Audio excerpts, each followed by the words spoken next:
Greetings everyone, please give them a make sure if everything's set.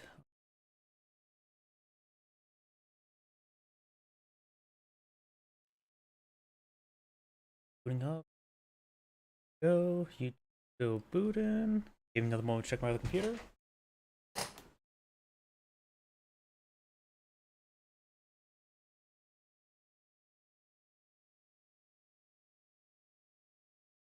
Looks fine enough on the computer. YouTube looks like down up.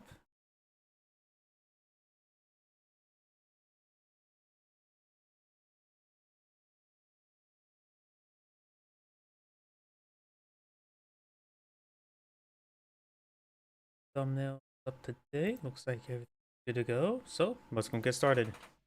I do have a handful of replays. So let's go and start from the top.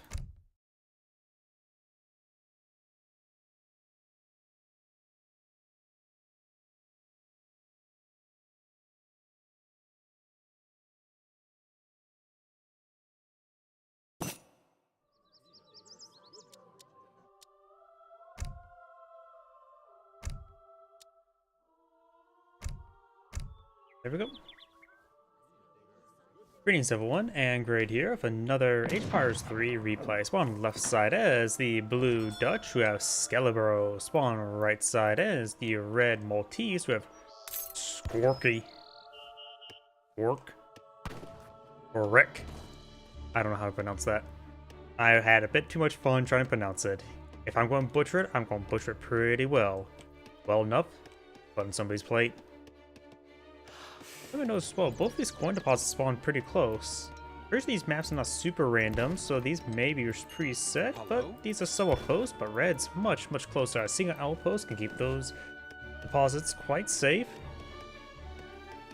I'll give me a moment to adjust my microphone, my apologies. There we go.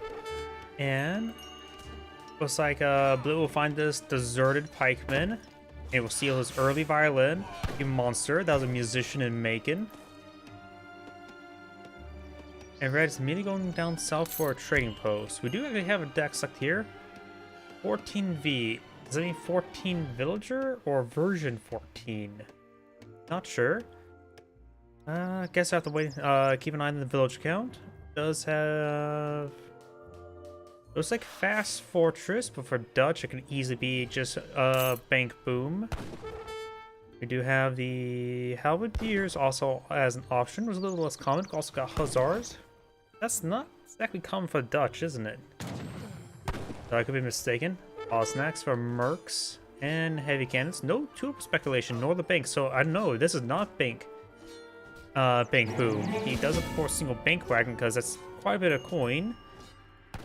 It's better than the wood trickle from the Indians, so it's a pretty nice gold trickle to say the least.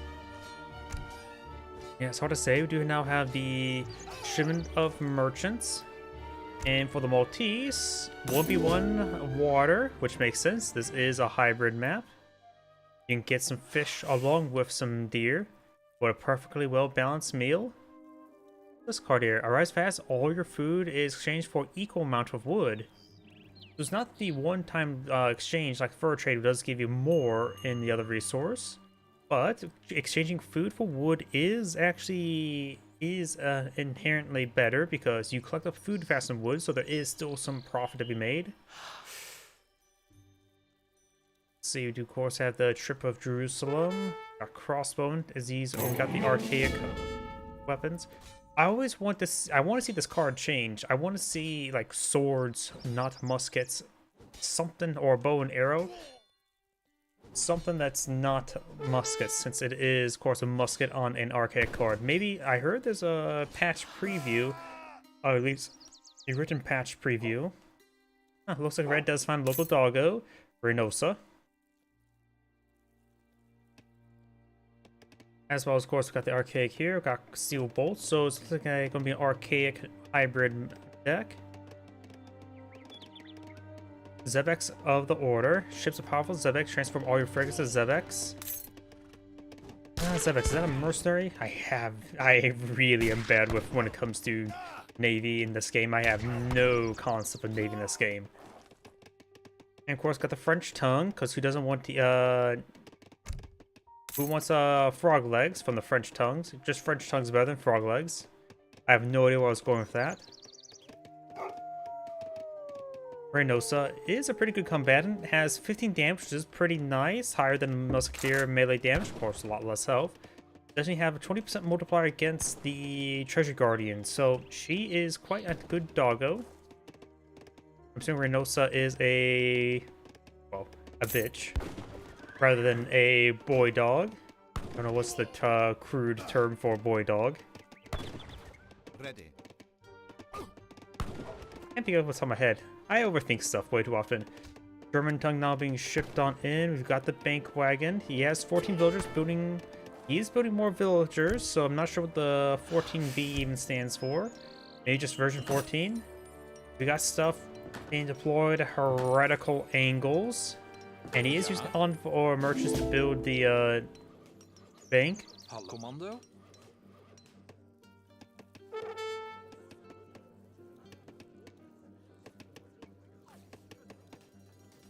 Also got a pile of coin here, so red has a decent number of resources. A wood shipment looks like brought on in. There's the commandery wagon. And let's get 2 settle wagons to help settle the land. More heretically placed banks. Remember, everything has to be pointing a certain direction. I was going to say, make some joke like everything must be pointed to Mecca if you're playing Ottomans, but everything has to be uniform. I don't know how to go with that stupid joke. Well, either way, another shipment of wood for the Dutch, or at least a shipment of wood. The others also have the church upgrades. Maltese does have his wood shipment. Looks like both sides just equaling up, so I'm going to fast forward. Because I only can small talk and stall for a short amount of time. Got another church here, so looks like Dutch maybe eyeing for the church card. Going with the age up, he's saving his card for the next age.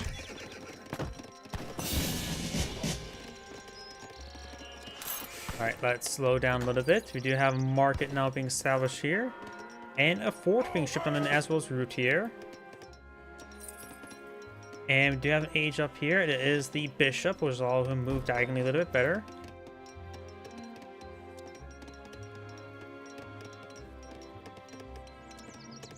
"21 villagers versus 28. We do of course have the advanced artillery card. It's a pretty nice card. It delivers 1 mortar and also enables horse cannons and mortars an age earlier. That 1 free mortar is very nice. An early mortar. Which I believe it retains full stats as well. I don't think it gets any age up benefits like other early shipments. We have now the fort being established here. More routier.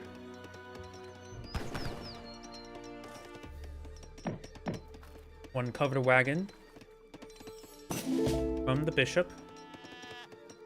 And he's not moving diagonal, he's moving downwards. You monster.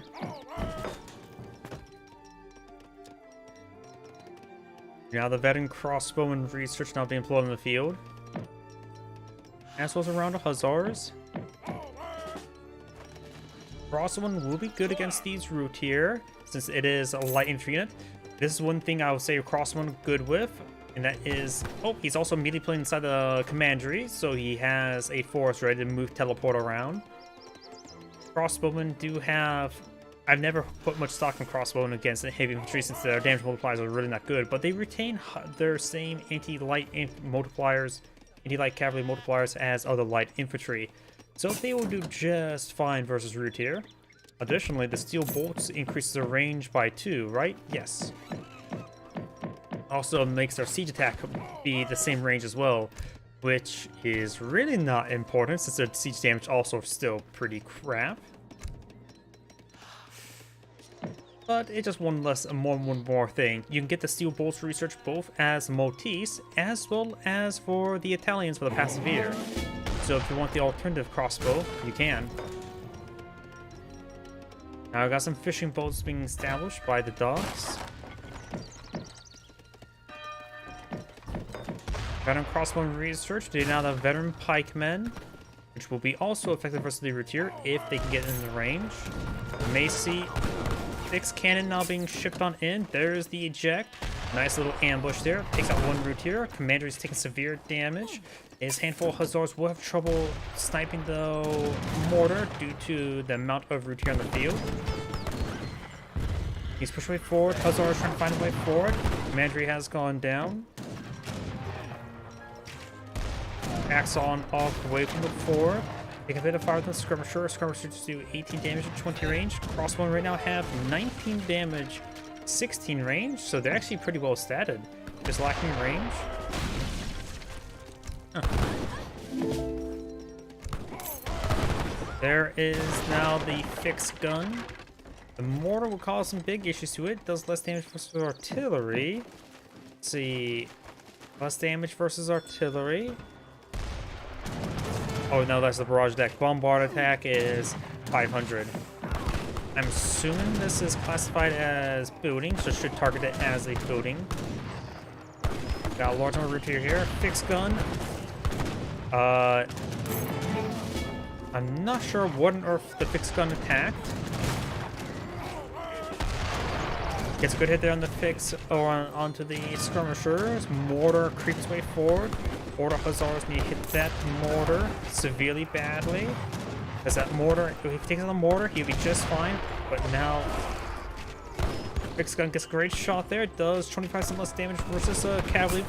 But routier are the cheaper, lighter ones. So they will get one-shotted by the fixed gun.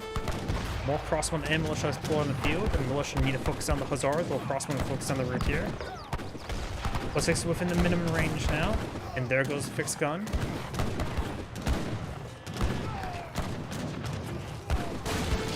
That was going to send down some 6 villagers. Jim Crossbone. It's going for a bunch of fishing boats. I disagree with that.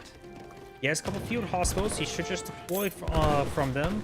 Cancel a bunch of fishing boats. He has plenty of food, or some food to work with, as well as a bit of, and has a lot of wood stockpile on these ships. Canceling those ships will allow him to deploy a big round of crossbowmen or pikemen. In this case, I think crossbowmen work better since they just won't get countered by the skirmishers.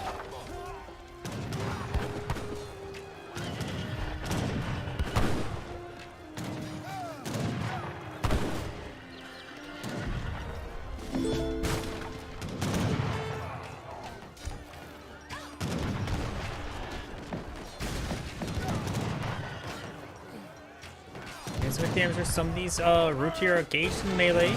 They don't get any anti-villager damage penalties in melee, but their base damage is still pretty not great. But they do get twice attack speed. Alpha Steel Bolts, which increases range of his crossbowman by 2, and that is the end of the replay. Looks like Red went ahead backed on off, switching those Stratus coming forward. This is Angrade saying, thank you for watching, and on to the next replay. Yep, that was not a great cast by myself. Replay was good, just bad by me. Did the game crash? Nope.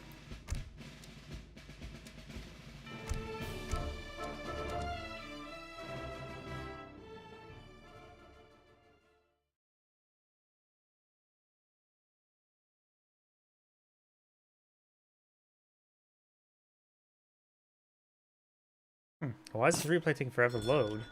Is it a big replay?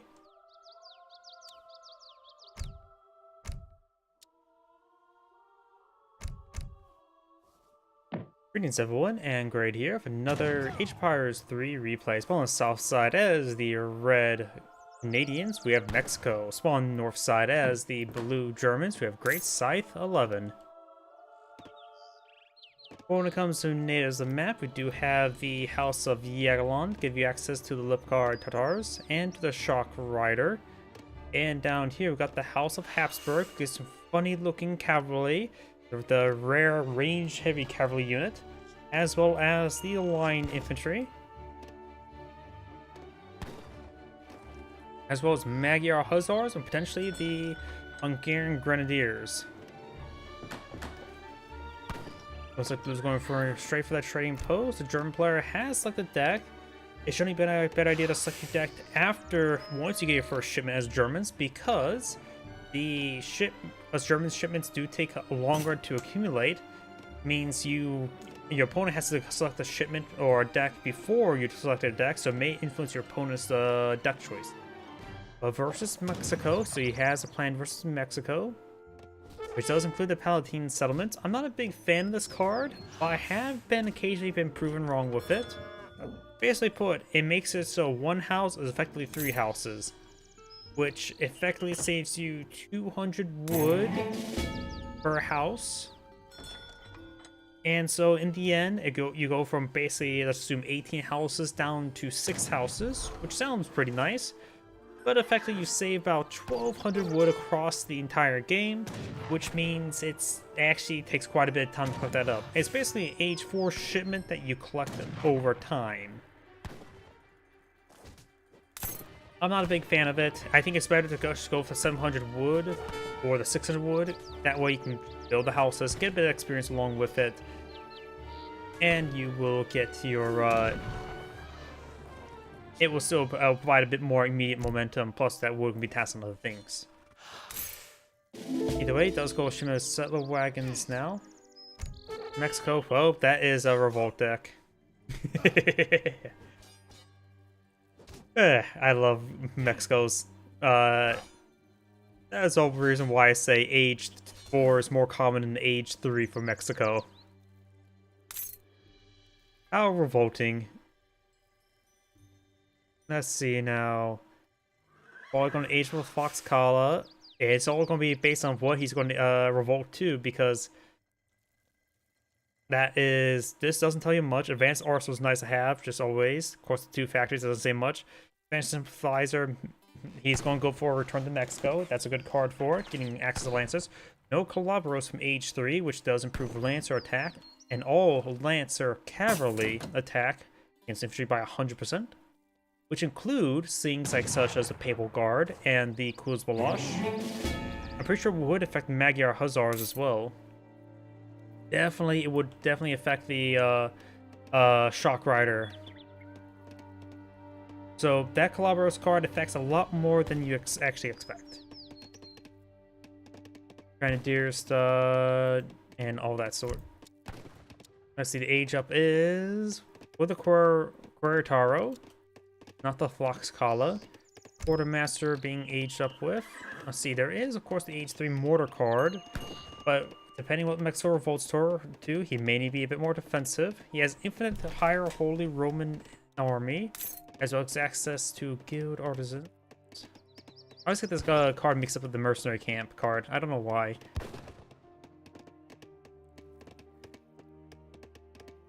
1,000 coin to deliver 8 Jaegers, 5 Black Riders, and 6 Lance Connects. So light infantry, light cavalry, and heavy melee. Inspiring flag has been established next to the Hacienda and to the barracks. The Querétaro has been researched, which does give him access to double age up reforms. Don't know if that affects revolting or return to Mexico. I wonder. I have no idea. And Haciendas provide 20 population, but if he's going to revolt, most revolts put you at max population.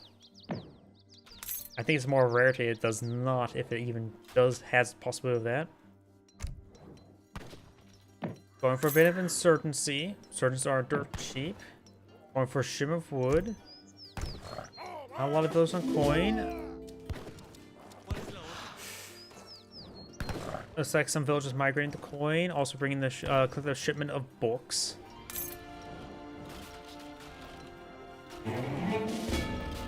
And of course, you will be torching down the trading post. Insurgents, they have a reasonable siege attack. 20 damage is average, but for the price, it's actually pretty good at 70.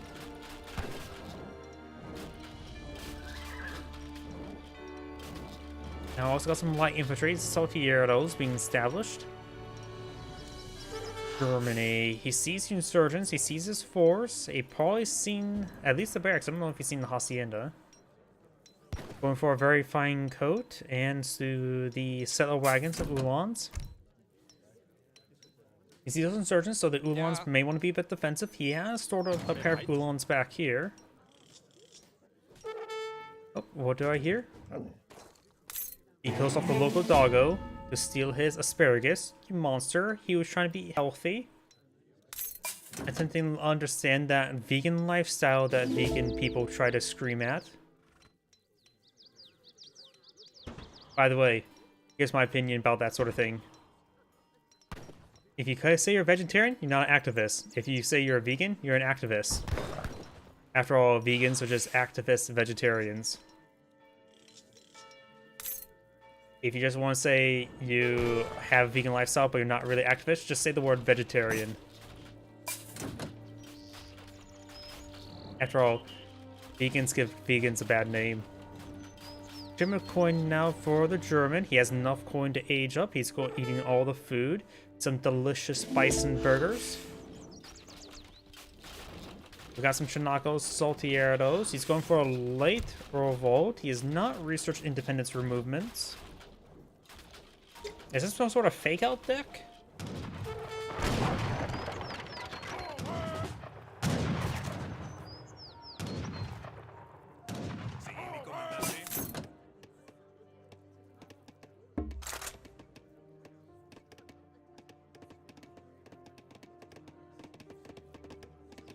Red does have this one trading post here as well. Villagers, nope, going for wood. Would've, could've, should've. And there's H3, you've got the Exile Prince. I have a feeling, with the Mexico player, looks like he took a bit of damage or sent a bit of damage. 26 villagers versus 20. Could the Mexico player eyeing to collect up enough resources to revolt and then immediately return to Mexico? Would that be a possibility? Fortress Age now researched by the German.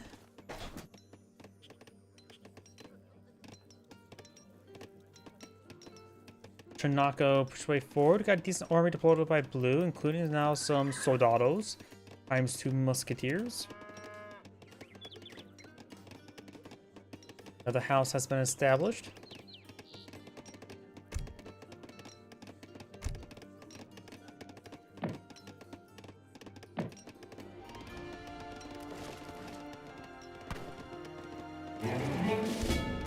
Available for the Mexican. It's pretty much gone for all the shipments here. That's well, on the increased population now you can bring in a shipment military. I think, okay, he's going to revolt first. He's not going for independence movements. Central America.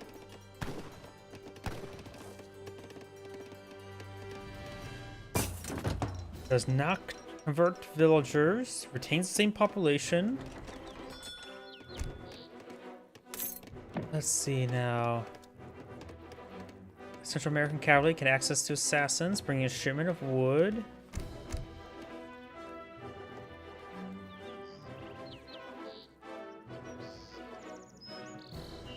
Let's see.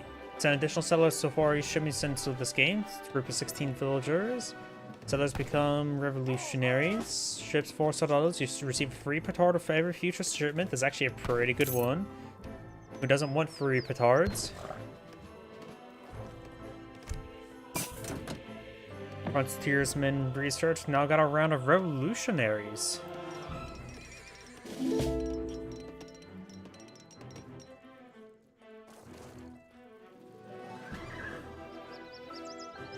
Fort now being established by blue. He's being very defensive.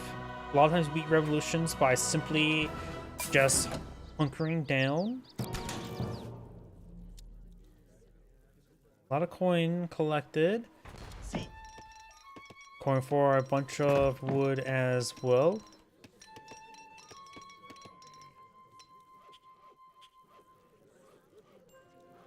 A third town centered by the Germans. That's pretty rare. Don't they have like a card to make their, which improves attack their town centers and their hit points for the entire team? Surprised we haven't seen that card. Falconets now being established by the Central American.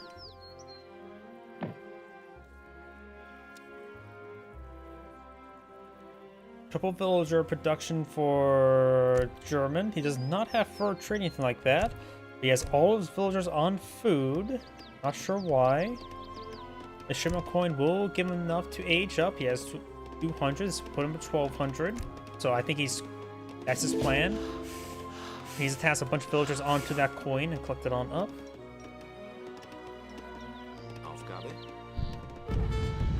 Oh, Falconets siege down the market.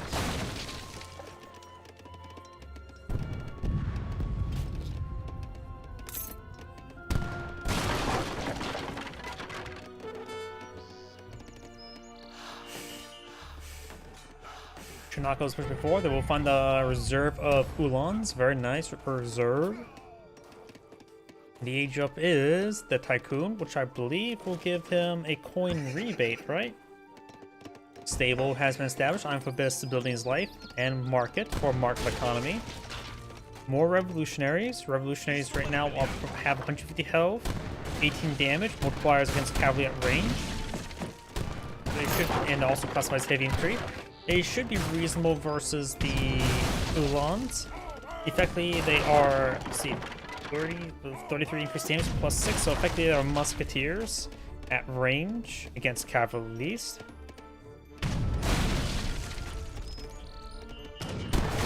Less hand multipliers though.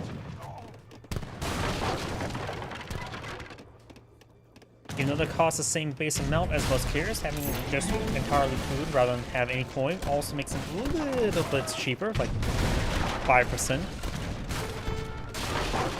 More outposts going down. Blue can bring in a large number of militia if so chooses, help them out as well. Going for the Palatine settlements. He's at pop cap at the moment. That's a lot of Falconets.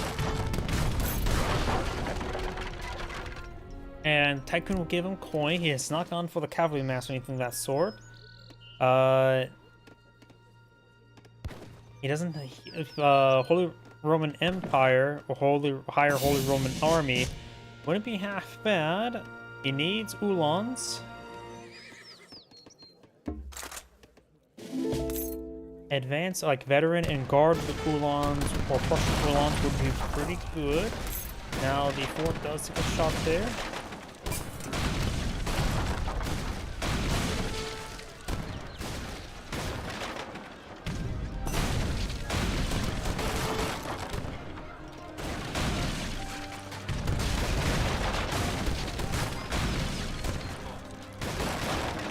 Townsend taking some additional quite a bit of damage there, but he has plenty of spare town centers. Around the skirmishers, which will be effective versus these heavy infantry. Going for mercantilism, which gives him experience. That's probably not a good idea. It's probably better. Because that costs us what, 2,000 gold? Or 1,000 gold? Quite a bit on stuff he needs military units for. 2 shipments available, bringing the shipment of heavy cannon. He needs to collect a lot of coin, get the higher Holy Roman army.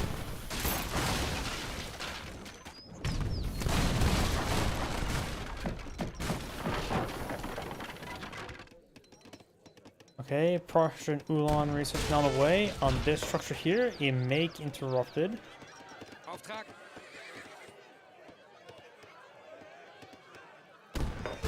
It's halfway complete. It's gonna get close.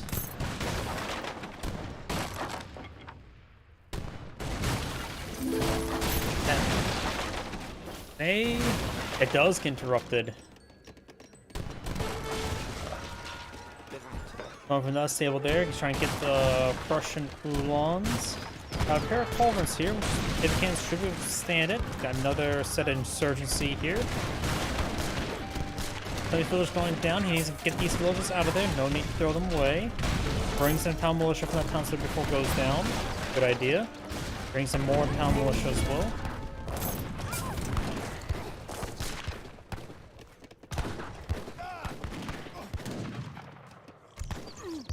Two shipments available. Has enough coin.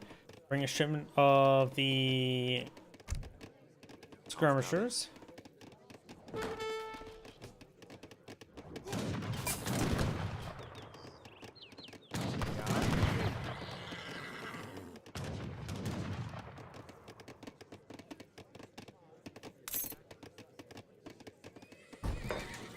Right.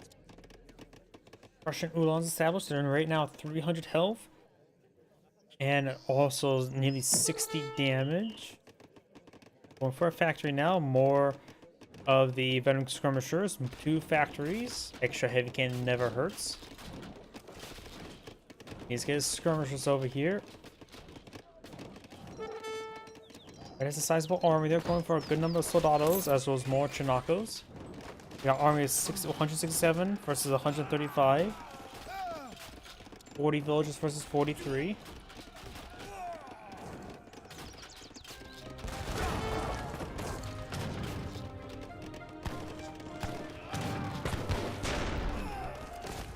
Saves his trading post. A couple of the revolutionaries do get a bit of damage.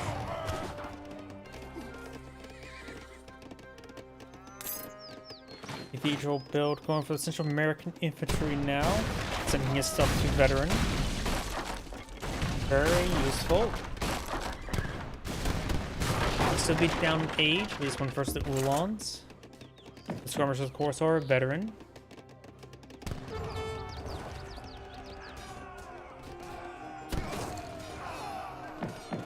Couple more guys go down. Town square gets interrupted.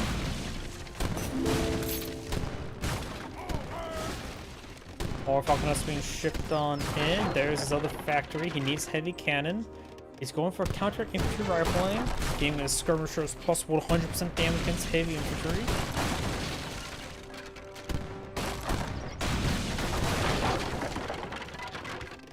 There's more infrastructure there.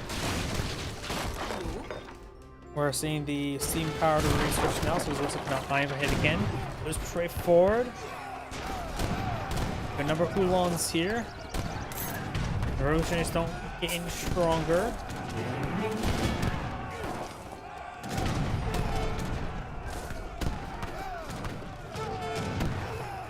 Ulans are breaking the way forward. They need to hit those artillery pieces. There's a lot of artillery there. Ulans don't disintegrate, however. Those lost his heavy cannon. And the Ulans getting ripped apart by the handful, a large number of remaining Falconets. None of the artillery went down there. Villagers going to go down as well. Goes for a market to bring a shipment of skirmishers and plants of Ulans from, not from the fort.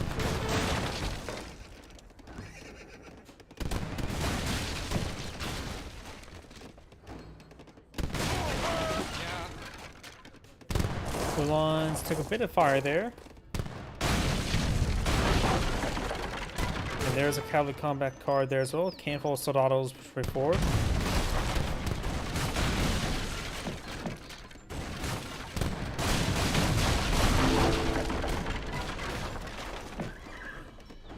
More Ulans queued on up, none from the fort.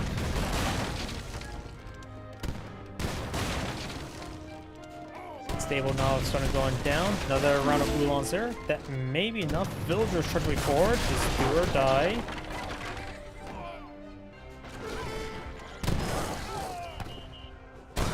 Cannons take out the villagers.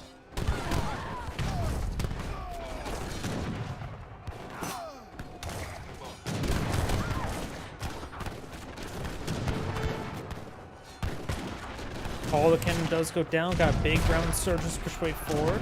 They have 12 damage versus the villagers 10, but villagers have twice the amount of health and more melee damage resistance. So overall, villagers will beat insurgents 1v1. Apparently, gun, even the butt of a gun's better than hoe. It looks like blue does go in back of the game. As Angrade saying, keep watching, and on to the next replay.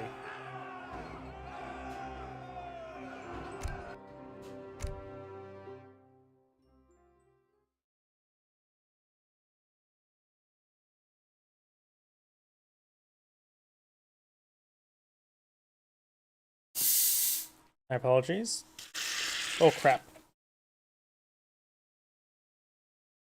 I'm not sure if you guys heard my drink explode a little bit. Boy, the loading screens were long.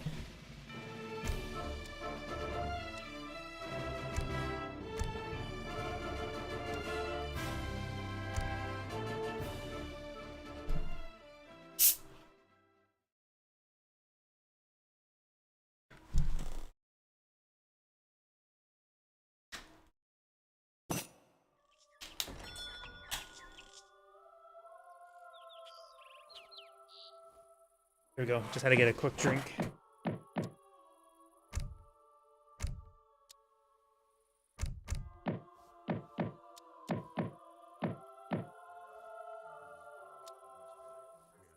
Greetings everyone, and Great here for another Age of Empires 3 replay. So on the left side is the pink Lakota, also known as Sioux. We have got Silver Shadows. Well, on the right side is the blue Portuguese. We have Maki sequel.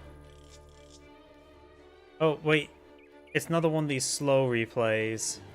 Sorry, don't do the slow replays. Far too slow.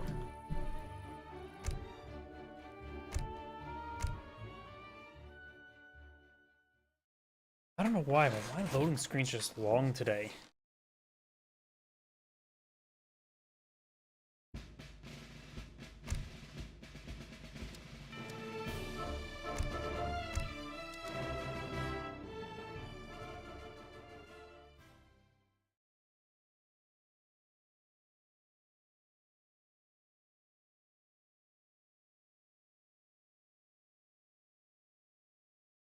What's up with the loading screens today? Is my computer just crapping out?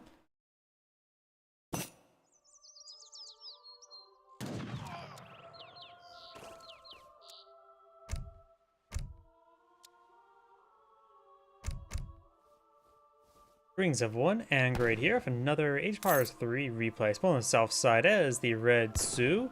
We have Maniot 34. Spawn as the blue Murko with Caped Baldy.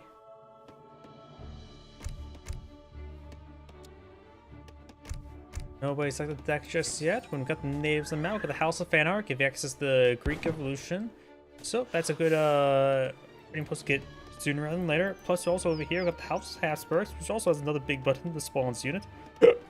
So maybe a good idea for the US player as well as Lakota to get trading posts. I think something for the US to have Chinese immigrants could be quite nice. It's easy for trading posts nearby, easy securable, and it's good to get these ones earlier on. No deck selected just yet. The US player has gotten one with French immigrants and the German immigrants.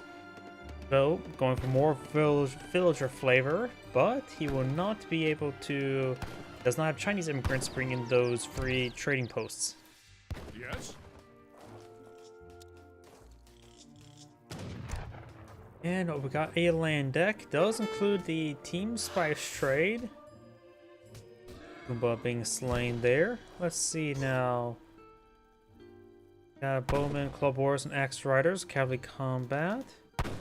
We got Adoption, North American Trade, as well as Earth Bounty. Got Advanced Capture Mortars, that could be useful.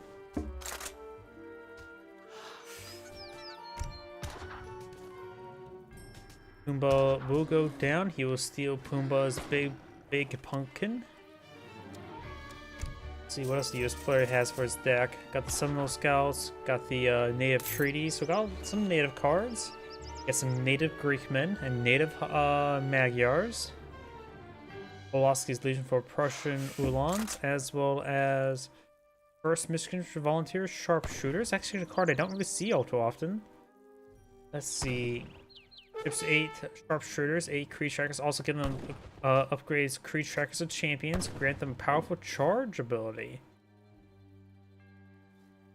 We may age up to get into what's called the Tamales Festival.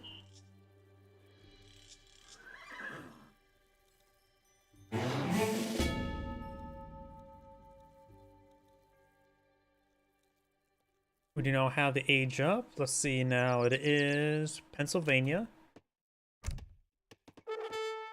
Does the villager shipment in?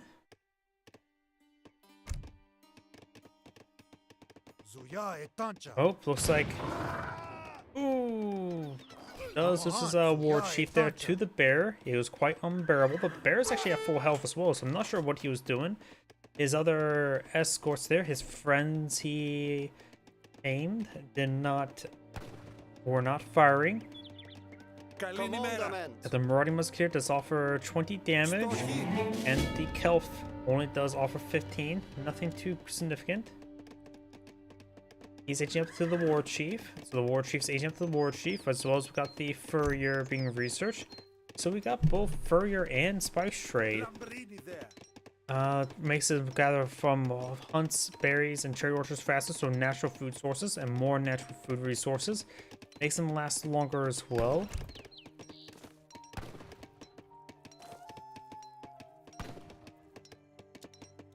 Up here, we do have the German immigrants being shipped on in. So he's gotten both the Frenchies and the Germans.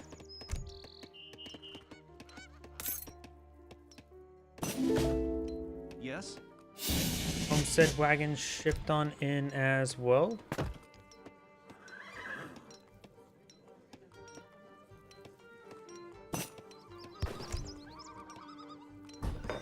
Bring in the stable. Settler wagon will be established, or homestead wagon will be established in the center of the map. That's a little bit bold.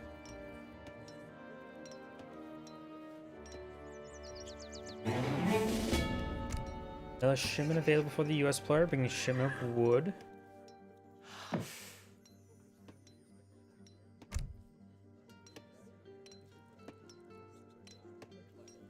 Hussars not be pulled in by the US player. Over here, just more villagers. Does get a mark on the field. Now bring in some club warriors. They like to go clubbing.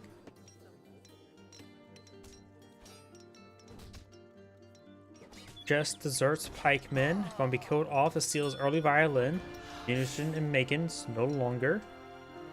Looks like the war chief has been clicked up. Stone the Wolf. Is that a custom name? That sounds like a custom name because I don't think they use the all too often. And some of the reason the name just reminds me of Shadow the Hedgehog. Oh great. I don't want to pull up all those memes. Leg Doctor goes down. Will steal his rare first edition journal for 100 experience. Got a war hunt instead of the map. Got good enough of these club warriors here. They offer 11 damage. Club warriors are honestly a bit more of a middling melee unit. They're stronger than pikemen with a little less range. They also have good torch damage. They also cost a little bit more. But he will spot this mill. Be a good idea of those club men to start torching it down.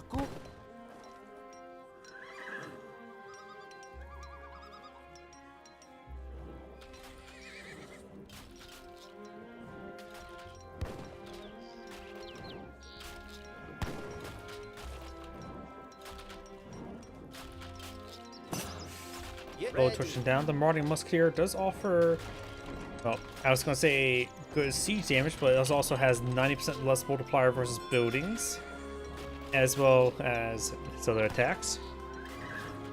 Got the Hussars right here.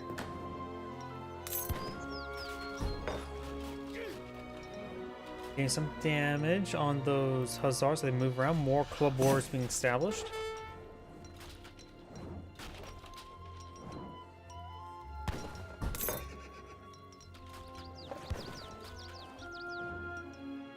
More Hussars being deployed on in. He also has access to both of these natives. No trading posts just yet. Of course, this does provide a little of experience trickle. At least it should. But he can start bringing those big buttons soon enough. We got a round of Minutemen here. They offer good range damage. Club Warriors do find some good hits there onto those Hussars. And looks like they're taking a lot of damage here. Minutemen do have 26 damage like any other militiamen.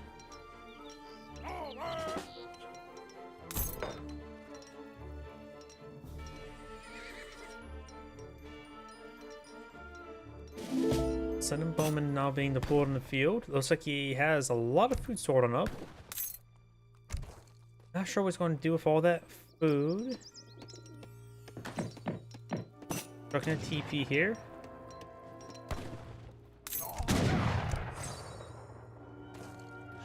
Takes out those units.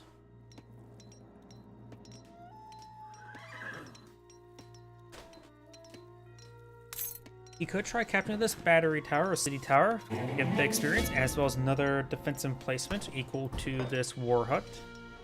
Now come for shipment of wood, as well as the trading post bring in wood. Currently provides 37. Let's now push way forward.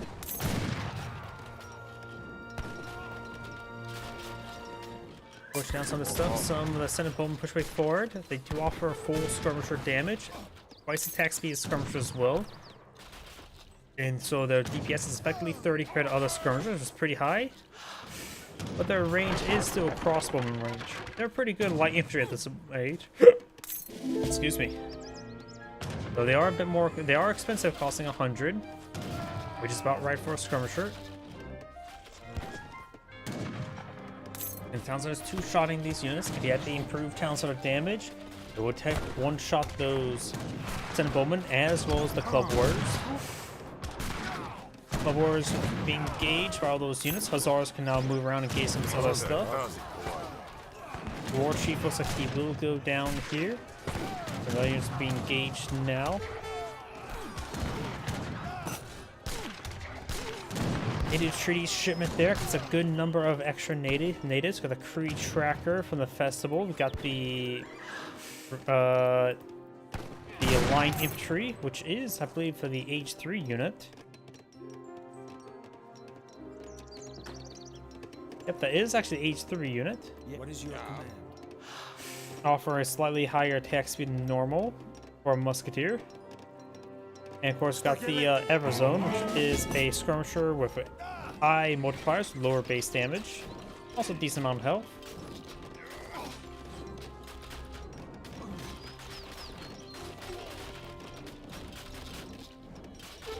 Good native tribute there. He could soon get a round of Magyar Hussars.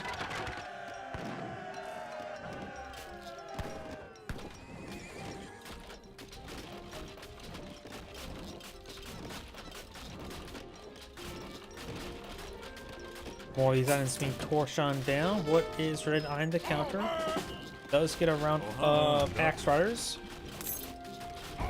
There's some heavy infantry units there. Probably a decent amount actually. Got the we got a lot of heavy units. Got 11 regulars as well as 4 of the line infantry. So about half of his units are heavy infantry. So the axe riders will have a bit of trouble. He's also now going for the Seminole Scouts. He is taking out the Marauding Musketeers to get the city tower.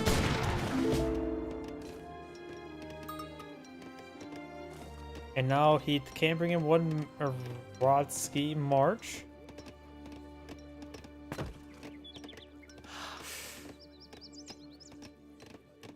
Got some French village variants as well from the Tamani Festival, the Cree.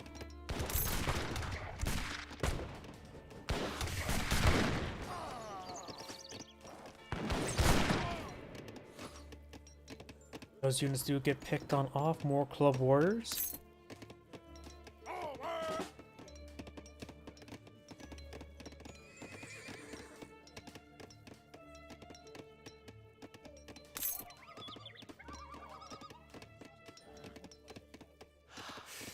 One villager may go down. The other villager will probably go down as well as TP. TP's relative chief costing 50 wood. Good number of these axe riders. They do have a slightly less multiplier against light cavalry while having higher base damage, but not as high as Uhlans, but have more health than Uhlans. They're a good middle ground.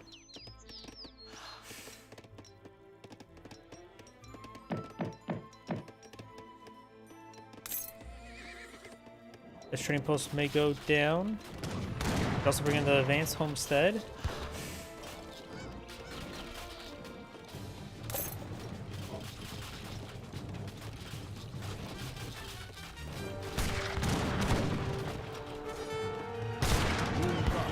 Bowman there, but looks like they're hitting large the cavalry. Club Warriors now engaging the Hussars now.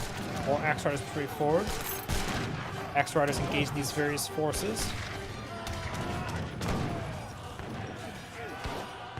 Hussars straight forward, getting tied up on the cavalry, as well as hitting some of those bowmen. The Axe Riders here are slowly being gunned down. Lucius backline here should be just fine. Blue's Hussars do go down. Black Riders now straight forward. Bowman advancing. He does have a Boyar here as well, which has had really high attack speed.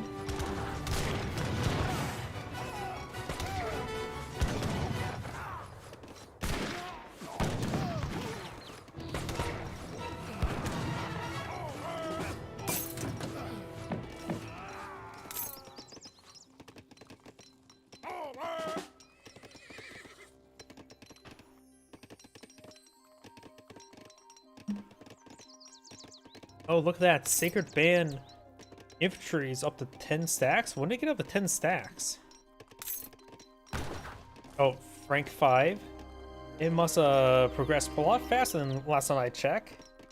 But he has a good amount of big buttons he can call on in if he remembers to do it.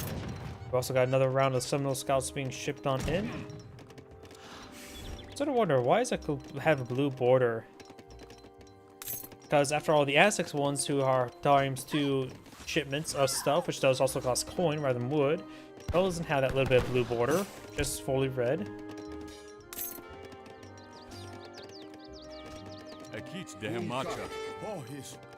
Now is a good time to hit that big button. 12 extra musketeers will go a long way, as well as the Zunivich Magyar Hussars. Those 2 Magyar Hussars would report those light infantry no problem. City Tower does get affected by the Inspiring Flag and does not get captured there. Oh, that could be the doggo preventing it. A Gave. A dog down.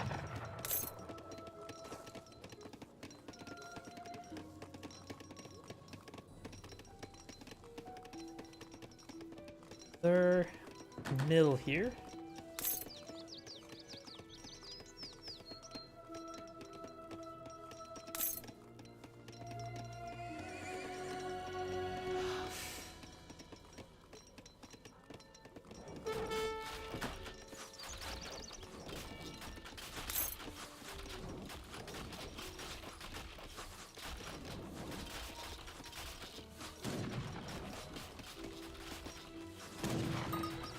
Recapture City Tower. Didn't torch it down. There goes the mill. He also brings some line mounted infantry, which should be excellent versus these bowmen. After all, they do bonus damage against infantry, both in melee and range, and plus since they're classified as heavy, even at range, they take less damage from light infantry.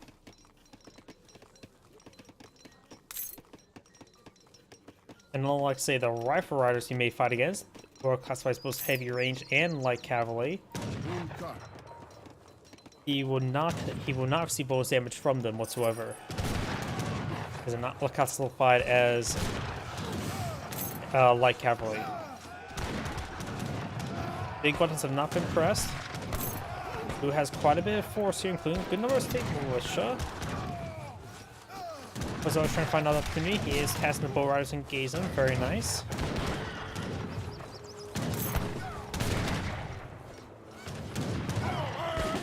Hussars now push forward, does lose a mounted infantryman there. Got a couple mounted infantry. Here's one of them. They offer 15 damage times 2 multiplier at range, so 30 damage at range against infantry, which is pretty good.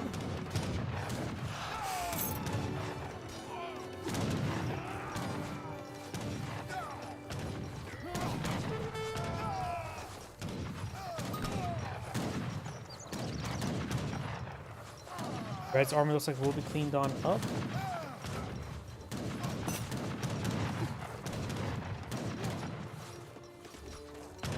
More clubmen push way forward. It's good damage to those hussars. More bowmen here. And remember as well, the mounted infantry he was hitting take a lot less damage from them. See, what are the promotions effect? Those they all go down there. After these guys do less damage versus light cavalry, those were heavy cavalry.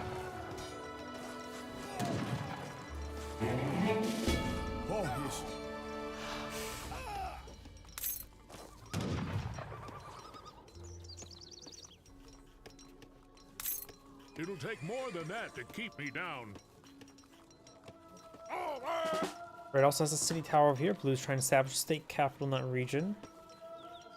From armory being shipped on in. He has a good amount of the big buttons.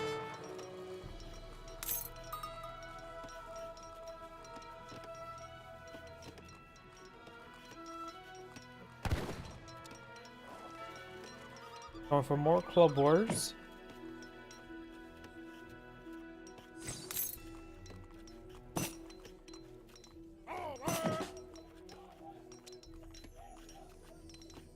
More of the Creed trackers is being deployed on the field. They do cost quite a bit of wood.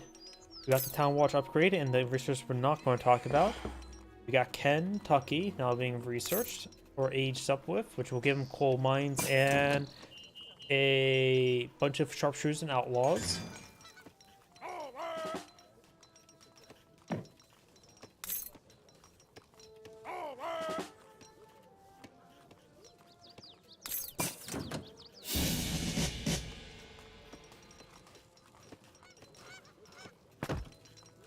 And it's a Sacred Band, Greek Revolution's up to rank 10. I don't think it's progressing any farther forward. Nope, it is. They can bring in 20 of the Sacred Band. That's a lot of Sacred Band. What if we got the big buttons? We got the various Springfield armor research there. Mainly going for the flintlock. Got cavalry damage there. He also has a community plaza here. Has tasked a large number of villagers onto it. 15.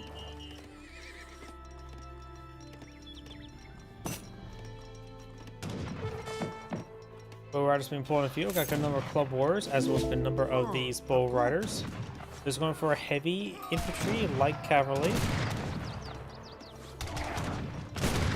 Club warriors just needed to move their way forward. Gonna has a good number of light infantrymen.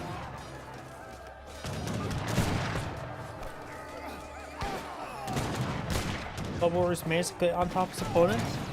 Raccoon's regulars on back. More club warriors being shipped on in, or being deployed on in.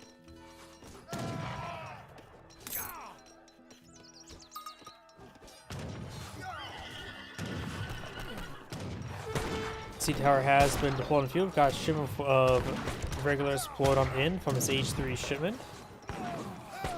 As well as he does have a large number of Sacred Band infantry here. I just always think people forget about those buttons.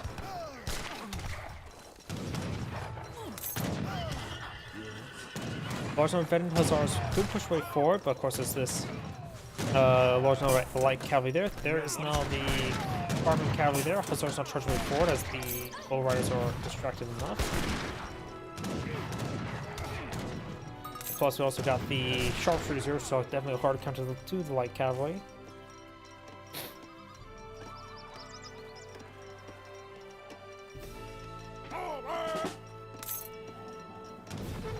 More than that to keep me down.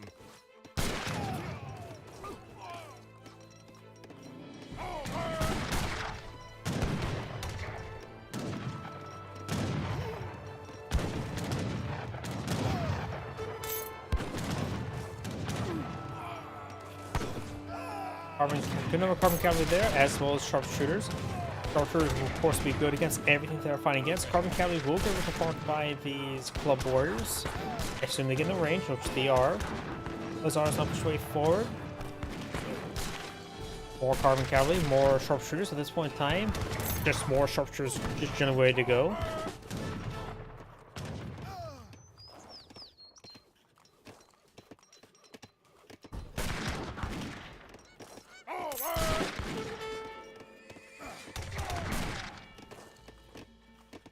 Club warrior does go down there. More sharpshooters, more carbon cavalry.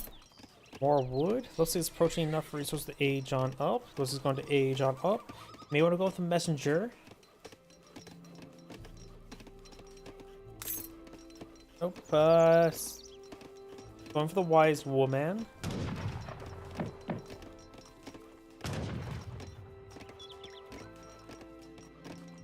No villagers testing community plaza at the moment.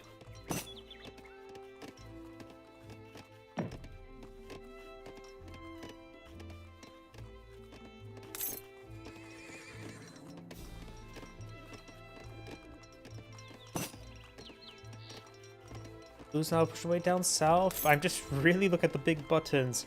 He's soon going to have 4 Magyar Hussars can bring him in. He has 13 ranks, so 26 Sacred Band Musketeers. I'm pretty sure they're Musketeer variants. It's been a while since I've seen the Sacred Band Infantry. Improves village in combat for a short amount of time. That's not going to be important. If that becomes important, something went very wrong or very right. I'm ready. Either way, Red's infrastructure over there will be cleaned on up. He's going for a large number of these bow riders. Definitely a better idea to go for bow riders and axe riders. After all, axe riders will be countered, well, not axe riders, rifle riders. Rifle riders will be countered by the sharpshooters and by the carbon cavalry. While bow riders do, and also won't count anything as bonus deploying on the field. And bow riders have higher DPS than the rifle riders, at least base DPS, if they're not getting any bonus damage in.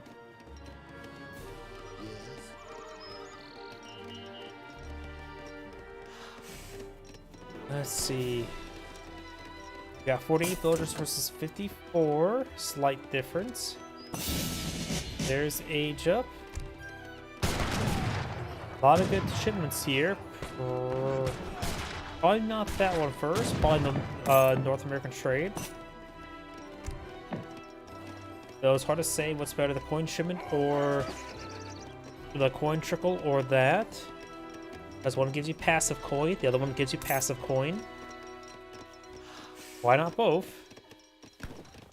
Let's see, you got some of the elite Wakina rifles, which would be good counter to these carbon cavalry.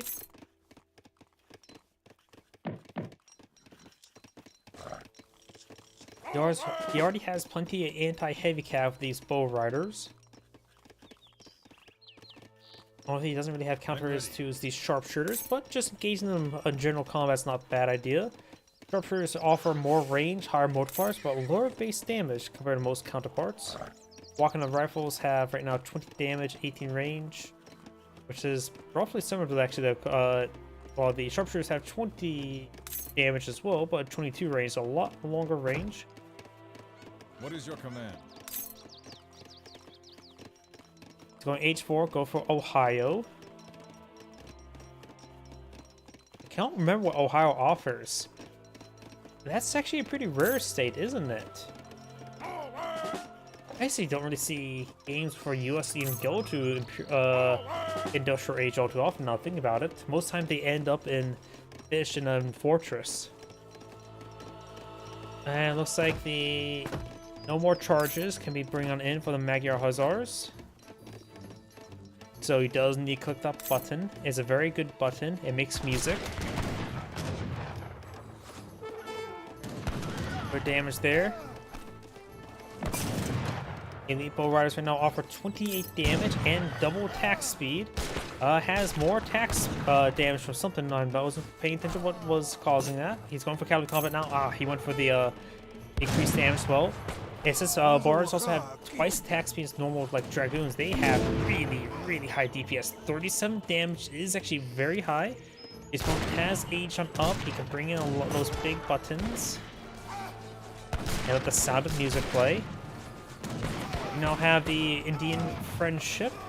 The native warriors train 10% faster and ships 50% faster. Or shipping the natives for each tribe.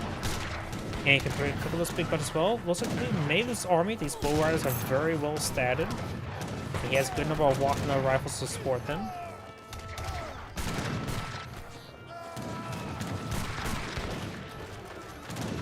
More bow riders pushing forward.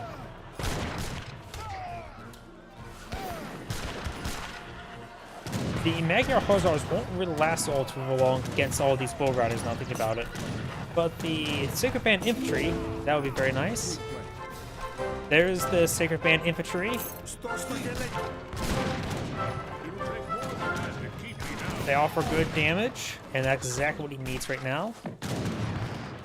They also bring the Magyar Hussars. They have high mobility. They can be brought in. Their charge is not increasing anymore as either way. Boyars now advancing. They guard Boyars as well. More sharpshooters, more Everzone.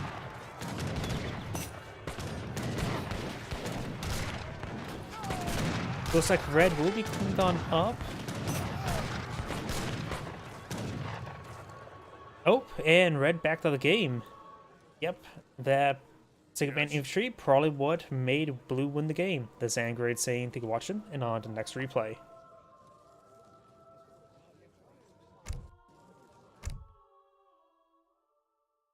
I see big buttons. I want to see the people clicking the big buttons. Too bad we didn't see the Magyar Hussars. And I don't know why my game is just slow loading today. It probably is because it's Friday. It wants to take the day off.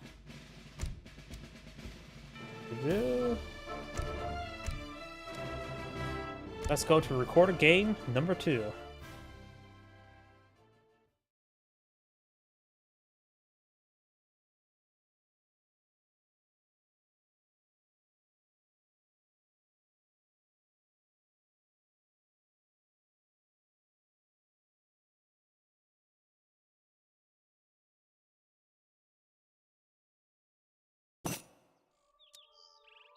Let me just fix the camera option.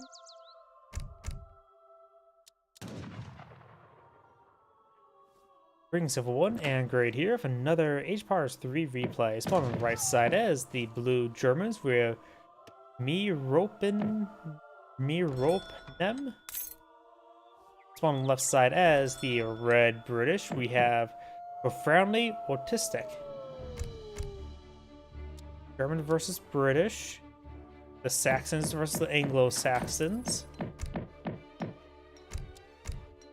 Now I decided to select a deck. When it comes to natives and map, we do have the House of Vaza, give you access to the Road Archivist, and to the Winged Hussar, and some Torps. Up here we do have more House of Vaza. Up here we have House of Wetton, give you access to Trabants, a Palace or Papal Guard variant. If you want that deflection order, you can get it for relatively cheap. Saxon Cuirassier, so if you like the French heavy cav, you can get some more of those guys. An Age 2 fort, so if you like your forts in Age 2, you're more than welcome to at a very low price of 1,200 resources. And of course, we have the Giant Grant Grenadiers, which gives you a. Are they? I think they're light. No, they're actually heavy infantry, aren't they? That deal siege damage. I can't really remember.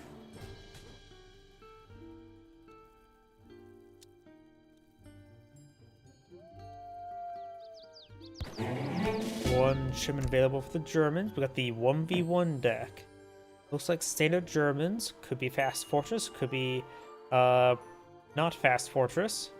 Does have access to the Black Riders and the Jaegers, as well as some Polish Winged Hussars. It sets the Vaza to Royal Guard. In other words, these guys here becomes Royal Guard with 1 free shipment. That could be quite nice. So we got a bit of map synergy here for the Germans. For the British, let's see, we've got the 1v1 deck. We do have the, looks like standard 1v1 British. They can go for fast age up. They can go for 4 mana boom. Those not full mana booms, so we're missing Virginia Company.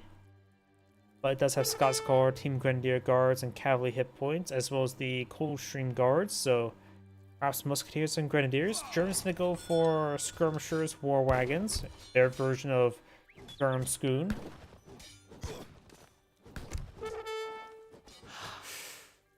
Fort, Falconets, Factories, we got Gentlemen of the Pike. Get a bunch of angry men with pointy sticks. Governor being aged up with. The German player has not queued up his age up just yet. Go villager opener. The British player is already at 17 villagers. Aging up with the quartermaster. I suppose for the German in this case as well, he does have some settle wagons, so it's like what, +3 to this, so effectively 15. See, that's all British. Yeah. Oh, he has 5 at the moment, so +5, so 17 versus 17.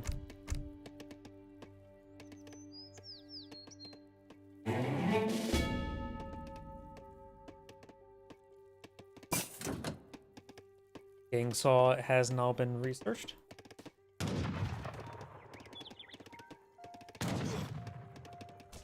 deserted pikeman, the just deserts pikeman, will go down and he will steal his early violin. He's going to be a musician. Nope, he will not steal it. One trading post is being established by the German player. Way down here, far from his base. British player is cleaning up a lot of wood there. He's eyeing for a bit of a manor boom. Going for some hunting doggos as well. Which he may need more villagers onto food. There we go, he's put more villagers on food.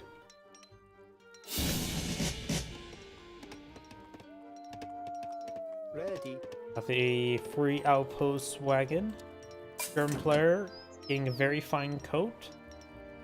And his age up, let's see, the quartermaster gives him wood.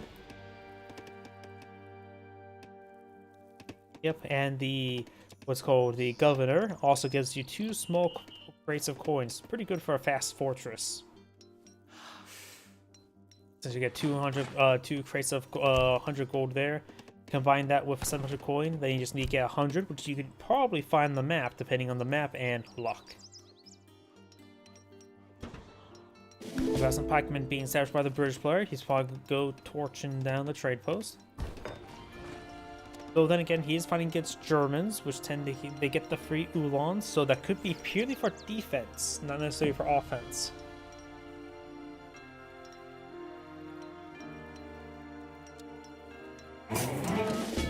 Yes, sir.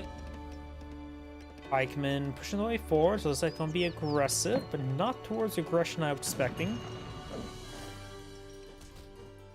Blue does kill off one doggo and going for another doggo, steal his casket of wine. Red will steal that dog's caskets of wine. You monster. Dogs would like to get drunk as well. Ready. And seeing how much pain that dog is in, lying dead on the ground, he could probably use a bit of medicine like that. Comandamente. That's getting a little bit morbid. Yes, Got sir. a good number of pikemen on the field, which may be a little bit too much. So does offer a lot of torch damage. He spots Blue's only trading post. He scouted out here, didn't see a trade post. We got a bit of coin being shipped in by the German. He sees his opponent go for a large number of pikemen. Aging up would be good. And or musketeers. Musketeers beats pikemen in melee. Yeah.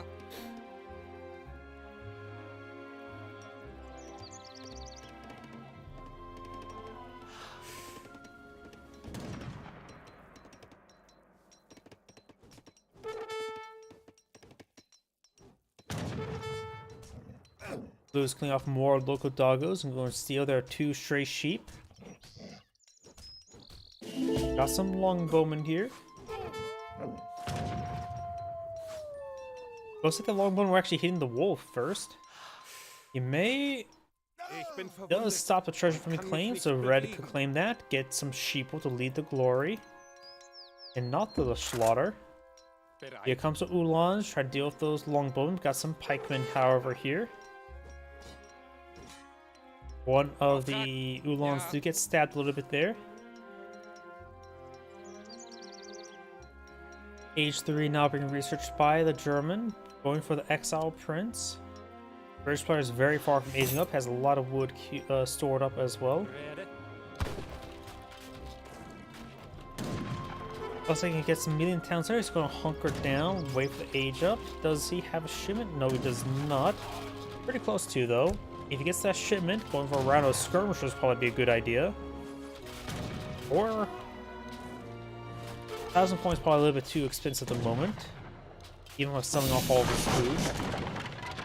I am sorely grieved. Here comes Town Militia. There's the Town Militia there. He just needs to get a couple kills, get the experience going to bring in the skirmishers. So there's a good number of these long bowmen, which the Uhlans will find a good strike on them. Militiamen are focused on those pikemen. Town Center needs to focus on the pikemen as well. All the pikemen are down, allows the Uhlans to get some more damage. He is going for a round of the skirmishers, but I would say now he took out all the pikemen. I think actually a round of Uhlans could be better.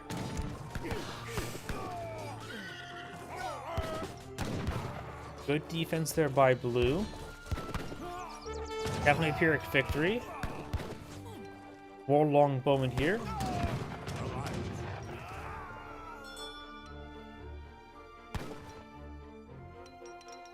Bereit. The settle wagons down here happily mine away the copper.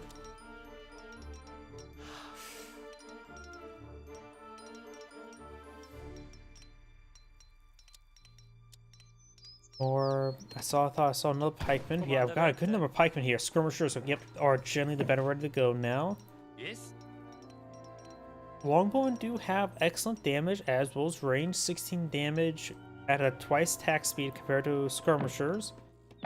Means their DPS is almost twice as high with a little bit more range. Of course, they're a lot less healthy, 144 health versus 95. And longbowmen are a little bit on the expensive cost side as 100, but they're overall very good. Skirmishers also cost 100 or over 100. Of course, one of these guys is not like the others. Got one militiaman to support him out.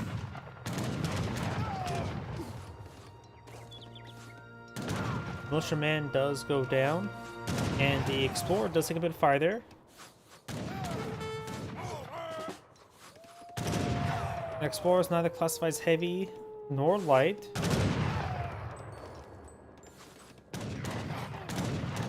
These Uhlans could push way forward, help deal with the longbowmen, but the skirmishers overall just getting hit a bit too hard there. Nothing could be useful for the German player is Falconets, but of course Germany can't get the Titans to Falconet shipment. Excuse me. He also has a good amount of coin. This next shipment could be for the Jaegers or the German Black Riders. Probably not the Black Riders, they're light cavalry. British players not deploying on any heavy cavalry at the moment. So probably the Jaegers. Yeah. Got a good number of Uhlans there, which can also deal with the Hussars if he has his opponent ever deploys any out. No veteran Uhlan upgrade just yet. Got the longbowmen advancing their way forward. Uhlan's going for a raid. This could be quite nice. German player has 25 villagers versus 36. He has a good number of these cellar wagons. He has 8 out of 20, so plus 8. So effectively 32 versus 37. So his economy is not too far behind. But losing villagers doesn't really help out with that as well. I feel a bit stronger now. Uhlans before does find some British villagers. The explorer has been obtained. Ich bin verwundet und kann mich nicht bewegen. Both of the explorers are down. Skirmishers engaging away. Longbowmen in good position. Pikemen able to torch the stable way.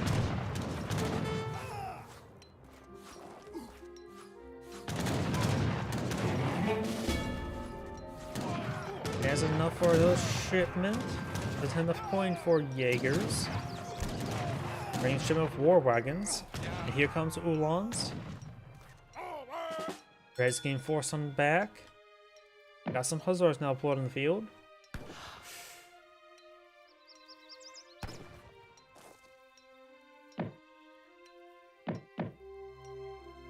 Longbowmen creep right forward. We'll get a volley on the skirmishers. Does take out one for free. Es geht mir besser. Bereit. Laura has been brought back up.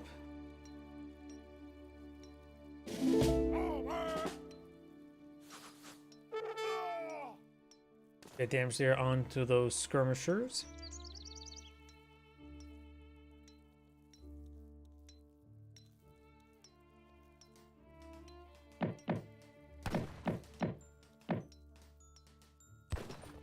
Auftrag. Stable now being built here, or rebuilt, I should say. Current player has a massive number of villagers on food, not much on gold, let alone wood.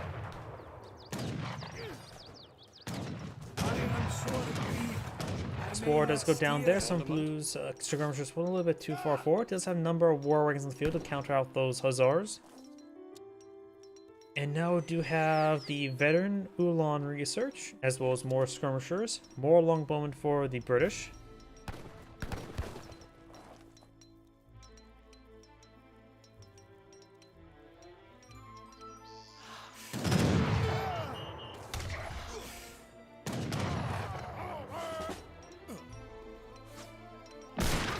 got these war wagons charging way forward.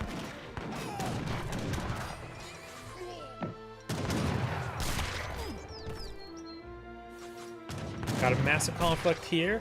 Got pikemen engaged the Uhlans. Uhlans are going to have to, they're eating it.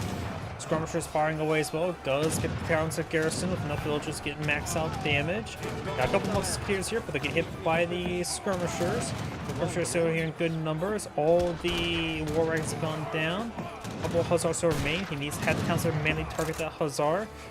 Pikemen engage some of the skirmishers. Well, the skirmishers would do just fine against the melees. That hussars cause some issues. Because there are more skirmishers being put on field. It's going for some dolphin soldiers, heavy infantry. Yep, a little bit. Skirmishers now engaging. Does give it fire that hussar. We do now have the musketeer being fixed down. There's dolphin soldiers here, hitting report the cavalry. One of them does go down. Longbow infantry forward against spit hits on the skirmishers. Those lose that house there. There's a couple war wagons here. Dolphin soldiers just going to get report by these longbowmen. They're not really anti-heavy, but they're just good range. Keeps the folks down. And pushes way too far forward. They're going to get ripped apart by these longbowmen. He's trying to get those heavy cavalry, lose the war wagons. Shipment of Uhlans here, very, very useful. Only a couple pikemen remain. They are hard counters, but in small enough numbers, Uhlans can quickly overwhelm them before taking too much damage.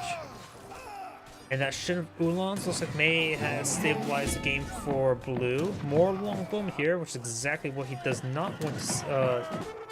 Doesn't want to see that Uhlan shipment there. More Uhlans go on field. Now blue can have a counterattack. He's got those villagers gathering up as well. That's 14 villagers out of combat or out of economy.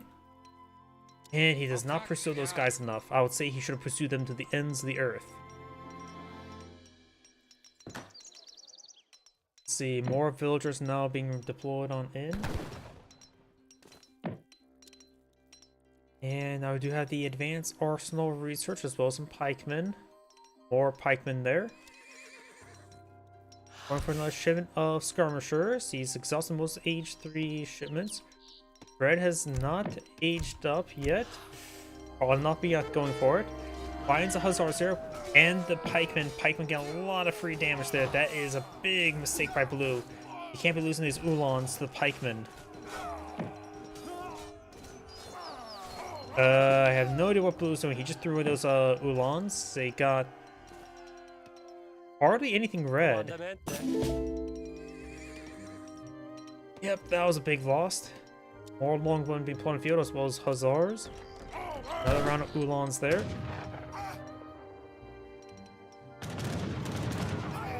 There goes the explorer once again.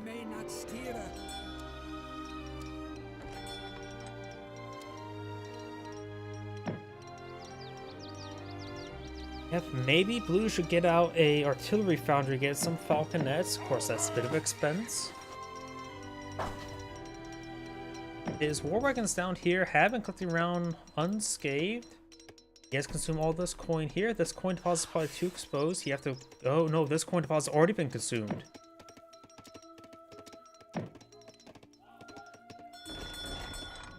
Yeah, actually, blue's starting to have trouble with coin collection now. He has to go for this coin deposit, which can easily be stopped.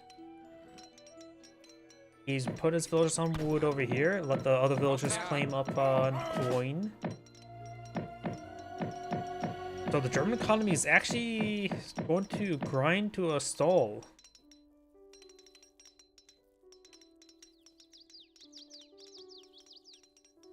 Pikemen here, still in good numbers. I've got some more skirmishers, more Uhlans, more hussars, more pikemen. No villagers for the British player.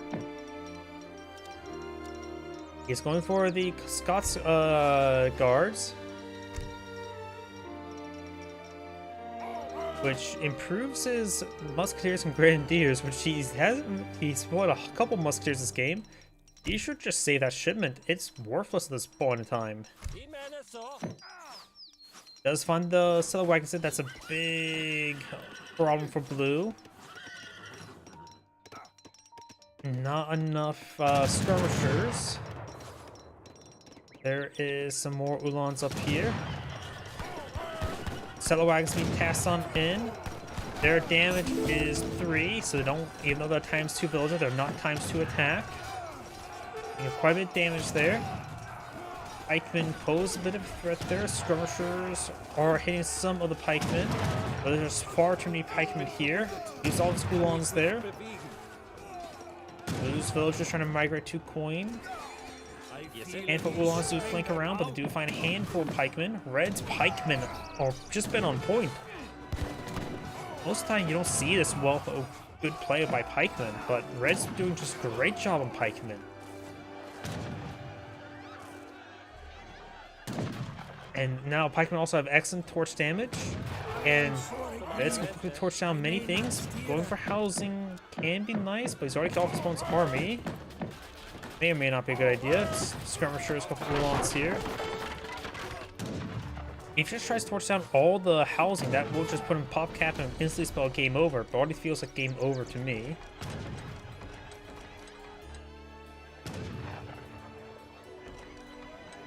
Going for stables, going for production is probably a good idea as well.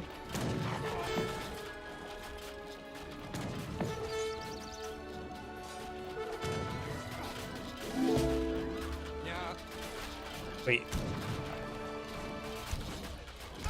What shipment was that?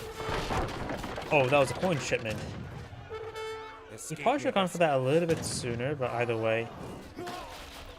Town center now under siege. Pikemen killing off those Ulans.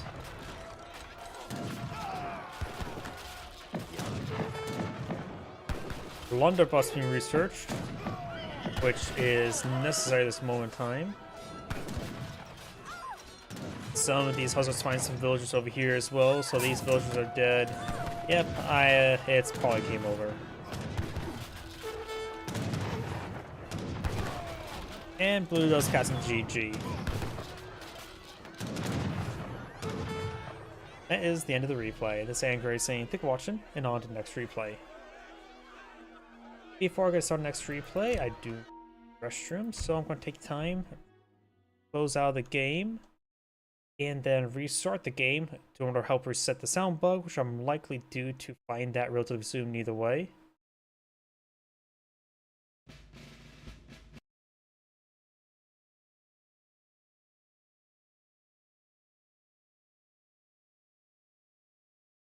Reset the sound bug, and then restroom while the game's booting on up. 1 moment, please.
Oh jeez, I'm back.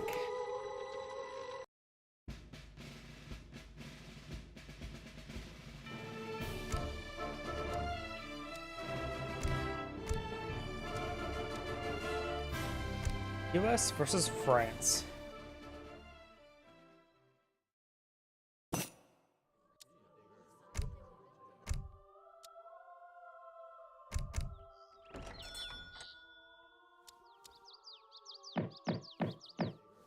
Greetings everyone, and Grade here for another Age of Empires 3 replay. Spawn on the south side as the red America, we have Mies. Spawn on the north side as the blue French, we have Anubis 10. In which I just realized we got the spaceman skin here.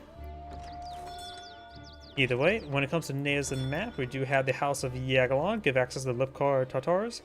Shock Riders. A very important big button, which I always feel like people forget. Equalize the stockpile resources.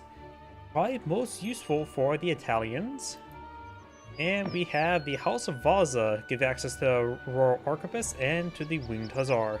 And some Torps. I-1300, I'm not sure what's that referring to. Maybe just the rank.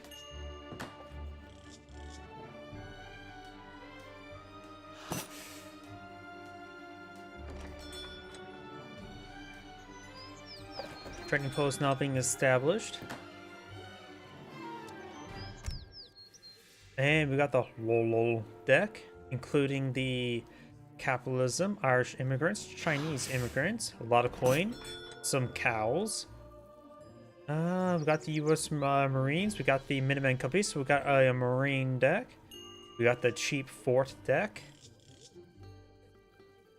I don't know why I thought I saw ad build him at +10. My mind's crazy. Pulaski's Legion. No, I think the Magyar Hussar is probably one of the better cards for an Age 4. Royal Artillery, we got the Georgian Hussars. Upgrade your Hussars to veteran status and reduces their cost. Oh, cheap Hussars. That's quite nice. Wait, does it affect Uhlans? Maybe? Since Uhlans are a Hussar replacement. Possibly. If it does, that's an interesting combination. This also gives him more veteran stats, so he gets some free veterancy. Yep, some interesting cards here. For the Frenchie, we got the X1 deck. Which looks like a couple of unusual cards. We got Sustainable Agriculture and Cigar Roller. This improves your estates, your plantations, and your mills, so one of each. Which I think, no, honestly, this is, if you get those cards, might as well go for Refrigeration Royal Mint, but those are both Age 3 cards, and see, he's already maxed out Age 3 cards. Got Thoroughbreds, Heavy Cannons, and the Factories. Those are going to be some sort of fast fortress.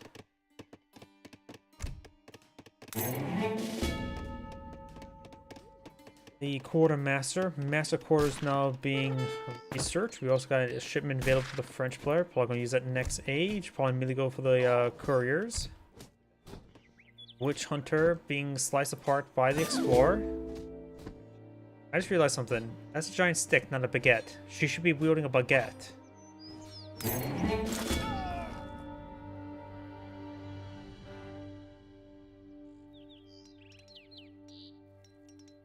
Got some Gouda cheese. US player has a good number of trading posts on the map thanks to the Chinese immigrants he has shipped on in. Chinese immigrants, it doesn't appear to cost any resources like the German or French immigrants. An extra free trading post is always quite nice to have. You can also have ease of access to House of Yagalon next, or to the House of Vaza. Royal Arquebus could be useful. French tend to go heavy musketeers and hussars in Age 2. But I have a feeling it's going for a fast fortress. We've got couriers now being shipped on in. You'll steal the Quicksilver.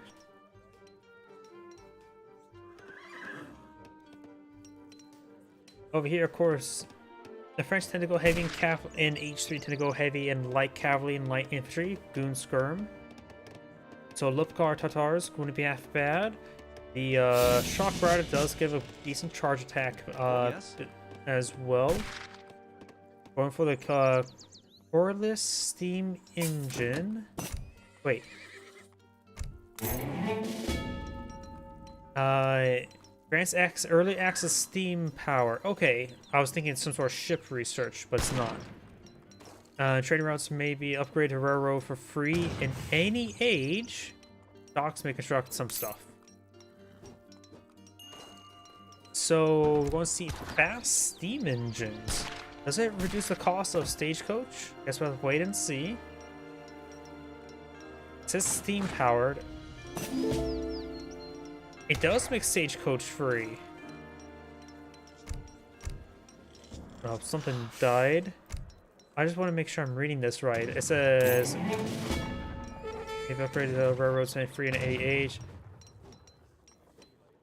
Upgrades costs are set to this, but doesn't say anything in particular. So it must affect everything at the trading post. Got a barracks there, as well as an outpost. We got the hussars from before. The French tend to like to go for an early round of hussars. Decent amount of damage there. He's at 15 villages at the moment. Then you get inside the town center. Shimmer of wood there as well. Going for some regulars. Bring a shimmer coin there. French player almost have enough coin to age on up. Just need a bit more food. Villager goes down there. 19 villagers versus 12. So the US player is pretty far behind. Going for the Irish immigrants will give him 4, which is not great. I guess he's a little bit desperate since he lost so many villagers. He's pretty far behind the villagers. Has another stream available. It looks like the regular torching down the trading post is causing the combat music. He's also going for the cows. That's interesting. They are semi-fattened, so this is 150 additional food. I think they start at what, 70 food? So they should at least be 7 times 9 food, or not 7 times 9, 200 times 9 food, or 7 food. Blah, I can't do math. Does give you a bit of food. Does take a little bit longer to collect on up. Maybe going for a. There's livestock pen. Villager getting hit here as well. These hussars cause some issues. Another villager does go down. Go for a steam power now. Keep those doggies rolling. Another villager will not go down there.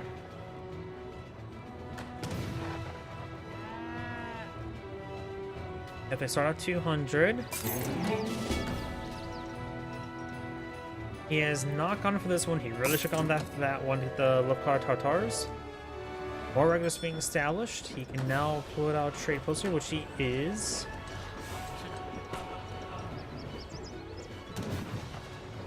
Orders? It's at 18 villagers versus 21. I'm not sure how the French player. I think he should have more villagers by now. He was pretty far ahead. Maybe stop village production for a bit of time. Oh, he aged up. That's why. He has enough wood to get a second town center. Maybe worth it to get another town center. Got earlier steam stagecoaches there. Train power. Blah, can't speak. Each one provides 93 resources, quite a bit. So the US player will start bringing in a lot of resources. Orders. And now some of these hussars are finally being picked off by the town center. Up here do have some dragoons and skirmishers. The US player has gone for a number of regulars, so maybe some state militia needs to be ordered on in. Which are light infantry units, should be effective versus those dragoons. Not super effective against those skirmishers, but counter one when you can.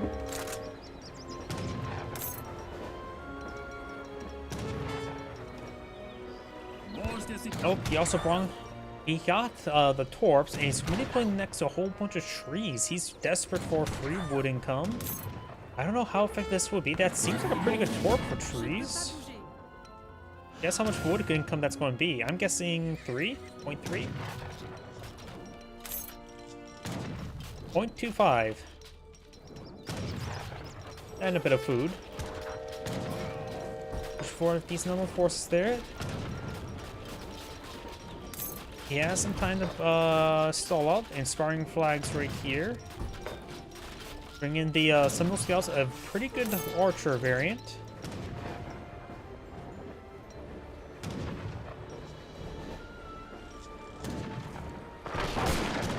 So he's getting a decent amount of wood income from those torps, so I don't think that was really worth it. But it can be quite nice.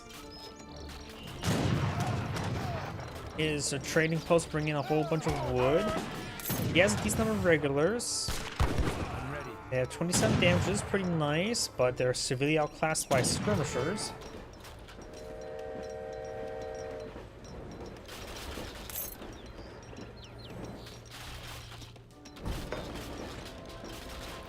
Order of Falza does also affect those torps. By 10%.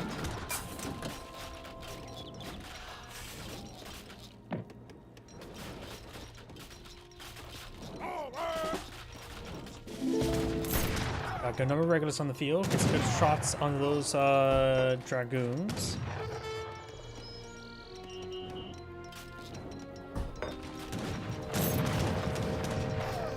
Skirmishers gets some good damage there. Inspiring flag now gets captured. Raise the white flag. Now on to the next barracks. Got a pair of falconets in the field as well.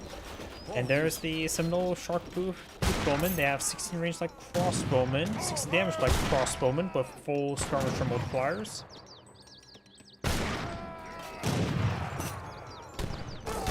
And the falconets gonna cause some massive issues here. Yes. Now he's under taking down the barracks. He can just let sit back, let the cannon deal with it. He's getting out some state militia. He just needs Eye to age up. Nowhere near enough coin. He has 24 villagers versus 27. There's some state militia there. Can't rip the park for free.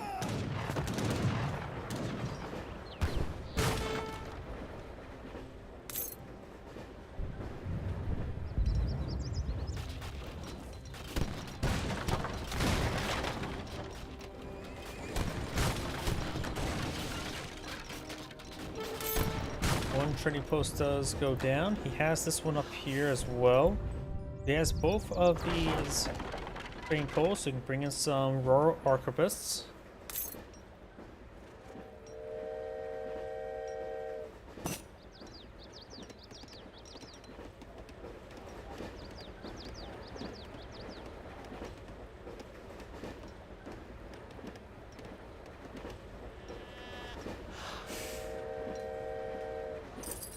He has far too much food. He's bringing a shipment of coin now, which he does need 600 coin, which will give him enough to age on up.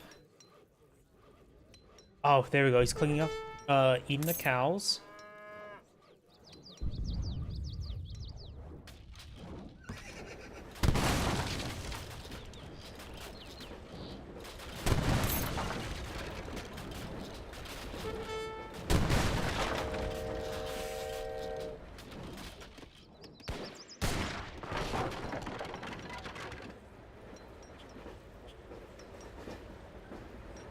In theory now, with that coin shipment, he can start getting his next age up going. There's a lot of food there from the cows. There's enough food to go straight to industrial. But he definitely needs to get a lot more coin. Not coming at the coin at the moment.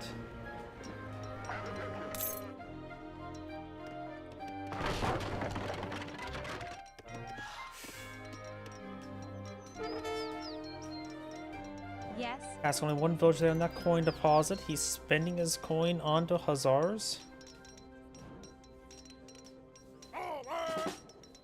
Another round of hussars there.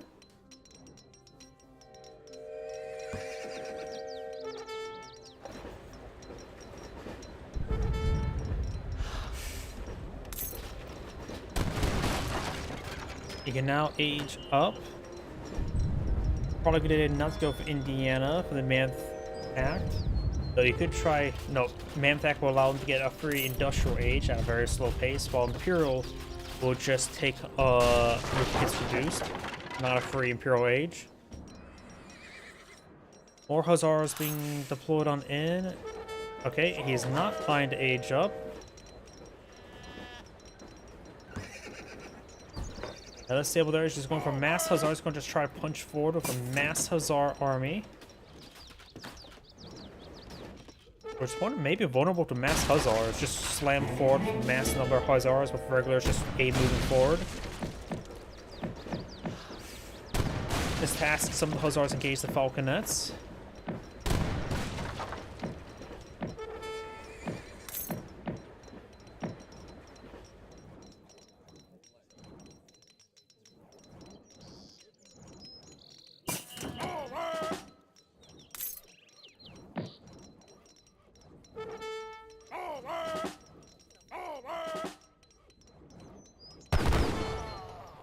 Those Hussars to go down. Here comes Hussars. Got a decent number of Dragoons. Hussars here, I think, are in critical numbers. Got the Sharp-Tooth Bowman here as well. Sharp-Tooth Bowman will be generally useful against those Dragoons, but the DPS is high enough. They're reasonable versus skirmishers as well. Just make sure he takes out those Falconets sooner rather than later. And the Falconets being focused down does take them out. Hussars charging way forward. Dude has to make sure not to get distracted by his trading post. Hussars being whittled on down. The skirmishers, the Dragoons doing a good job against those Hussars. Here's probably bringing some more Hussars now. Has another ship available. Springfield Army would have been nice to get the time to go. More Hussars being shipped on in. Or being deployed on in.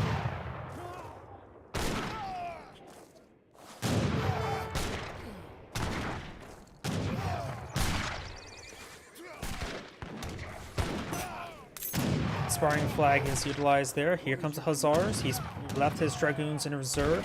Hussars engage the skirmishers. Bowman, Shark-Tooth Bowman needs to focus on those Dragoons. And they're getting hit now. More Dragons blood on in. We got some Cuirassiers here, which the Shark-Tooth Bowmen are getting distracted by.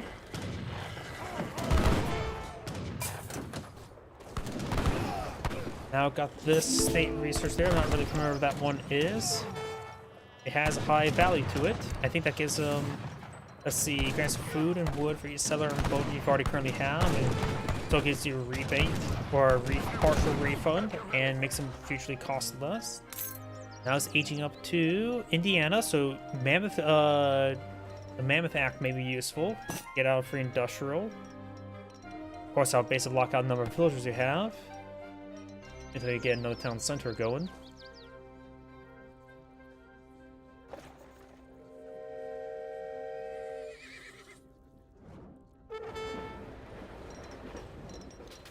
Trading post is starting to go down up there. Who has a trading post here? Who has a population field 88, 38 villagers versus 35 versus 37. So US player has only 2 military population in the field, so he has a very, very small army. A single Hussar. Tin mines being collected on up. US player has some more tin over here collected on up. There's a lot of tin mines. Tin mines have less coin than silver.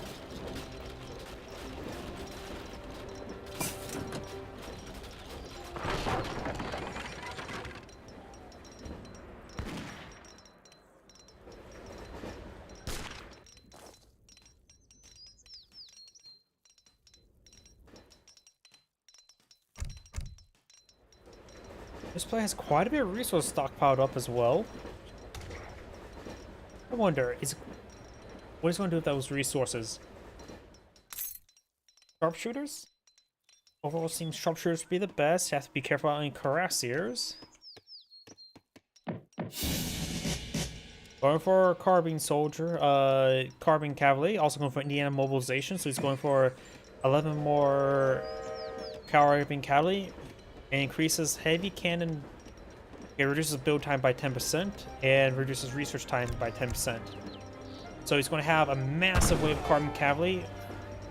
14 plus 11, so 25 carbon cavalry. Make that a 26 carbon cavalry ambush. And it looks like the deployment will come out first. What is your command? Brings him out there. Takes out some of the Cuirassiers. There's Carbon Cavalry. Skirmishers will cause some issues. Bringing some rolling artillery. He's going to try to stall out for that. Let the Dragoons and Carbon Cavalry engage each other. Carbon Cavalry have a higher attack speed while having a less base damage and less health and less cost. There's some Minutemen help distract opponent. Go for more Carbon Cavalry now. Another 7. Hopefully Gatling guns established over here. I don't see his flag. I don't see any other deployment locations nearby. Here's some Carbon Cavalry there. There's the Gatling guns. Finds opportunity to hit those skirmishers immediately. Guns down 5 of them immediately. Guns down another 3 there. That's a pretty big gain. Get rallied horseback by some regulars, so he does have a handful of regulars on the field. What is your command? Carbon Cavalry has 20 damage.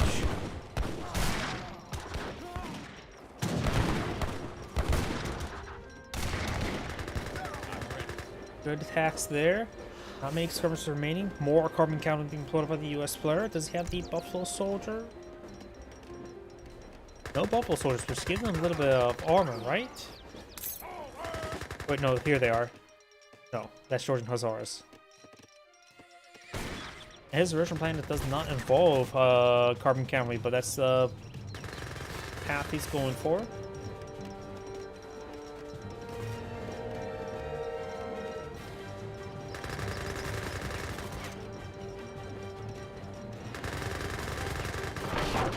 Trading post does go down. What is your command? Pulling back there. Oh, it's just the yep,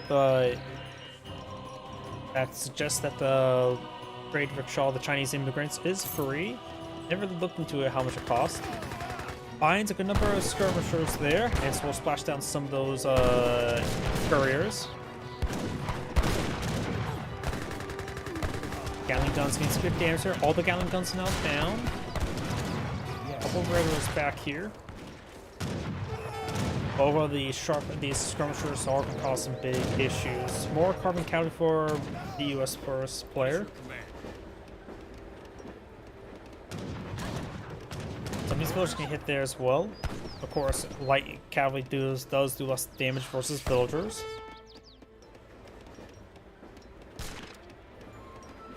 More skirmishers now being deployed on in. And blue's actually going for forward town center. Red will lose a villager there.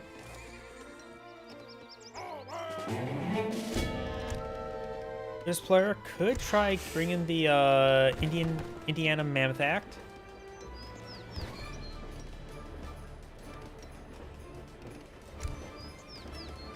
I was bringing the Pulaskis Legions, 12 Prussian Uhlans. Prussian Uhlans suggests to me they're the guard variant in H3. Oh, and looks like red does back the game there. It's Angrade saying, "Keep watching." And on to next replay.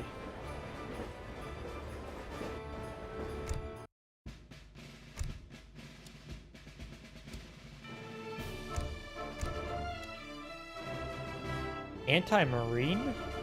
Okay, I'm curious what that means.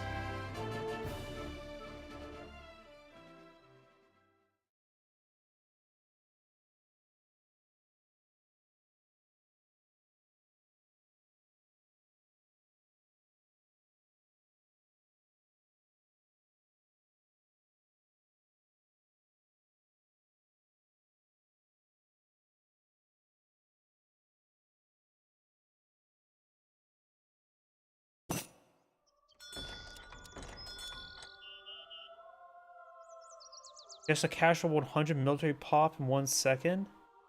I guess they were talking beforehand.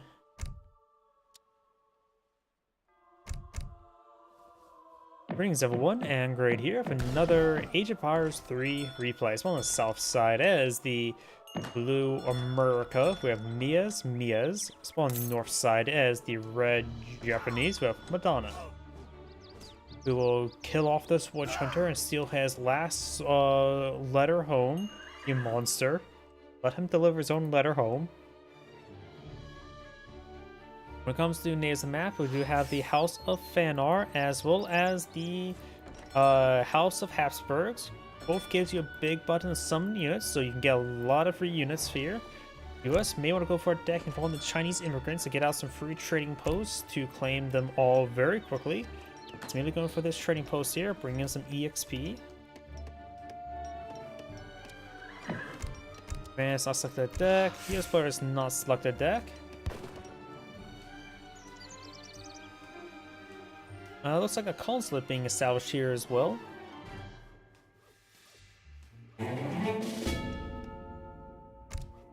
And he does bring in capitalism.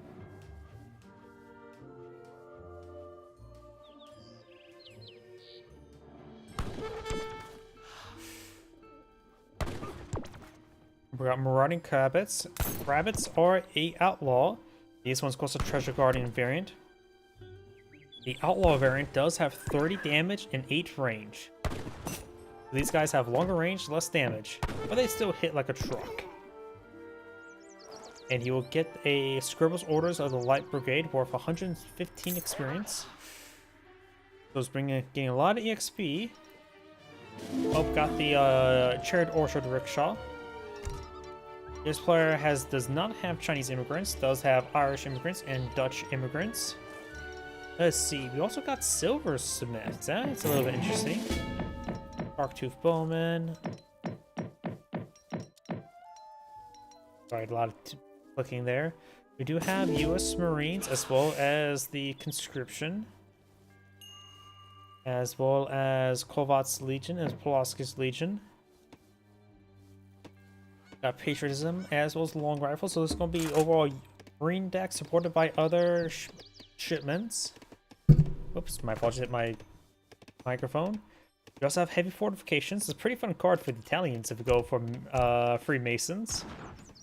For the Japanese, we have Nathan for Army, Mari. I have no idea what that means.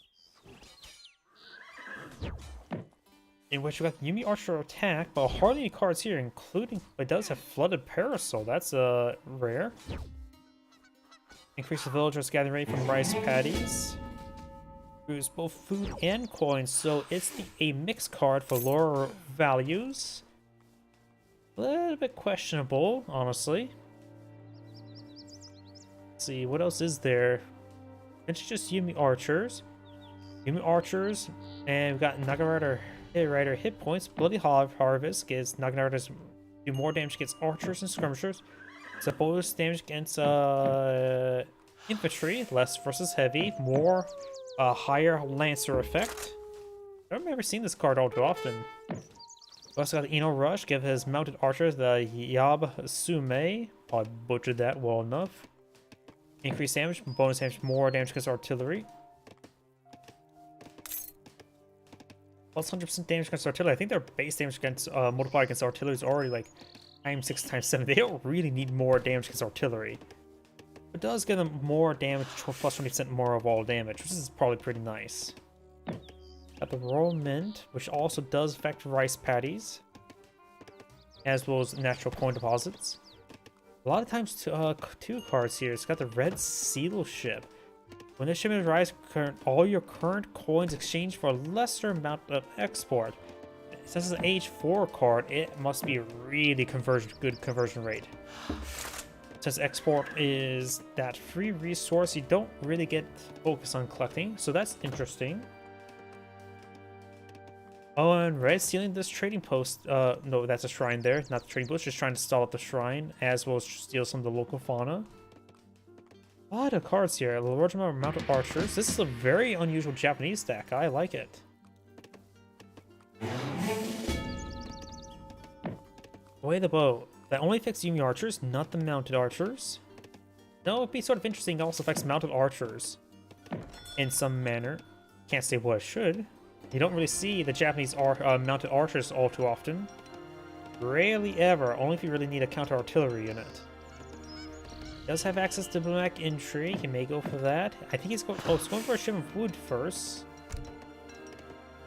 Horigate gives him 1 free military rickshaw as well as a samurai. Stable being deployed on in.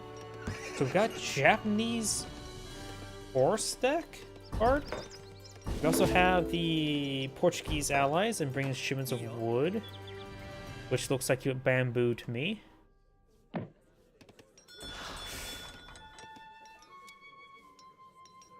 Virginia being researched or aged up. Late age up for the US player, going for 23 villager age up. He knows, he sees his opponent's deck, he's expecting for a fast fortress.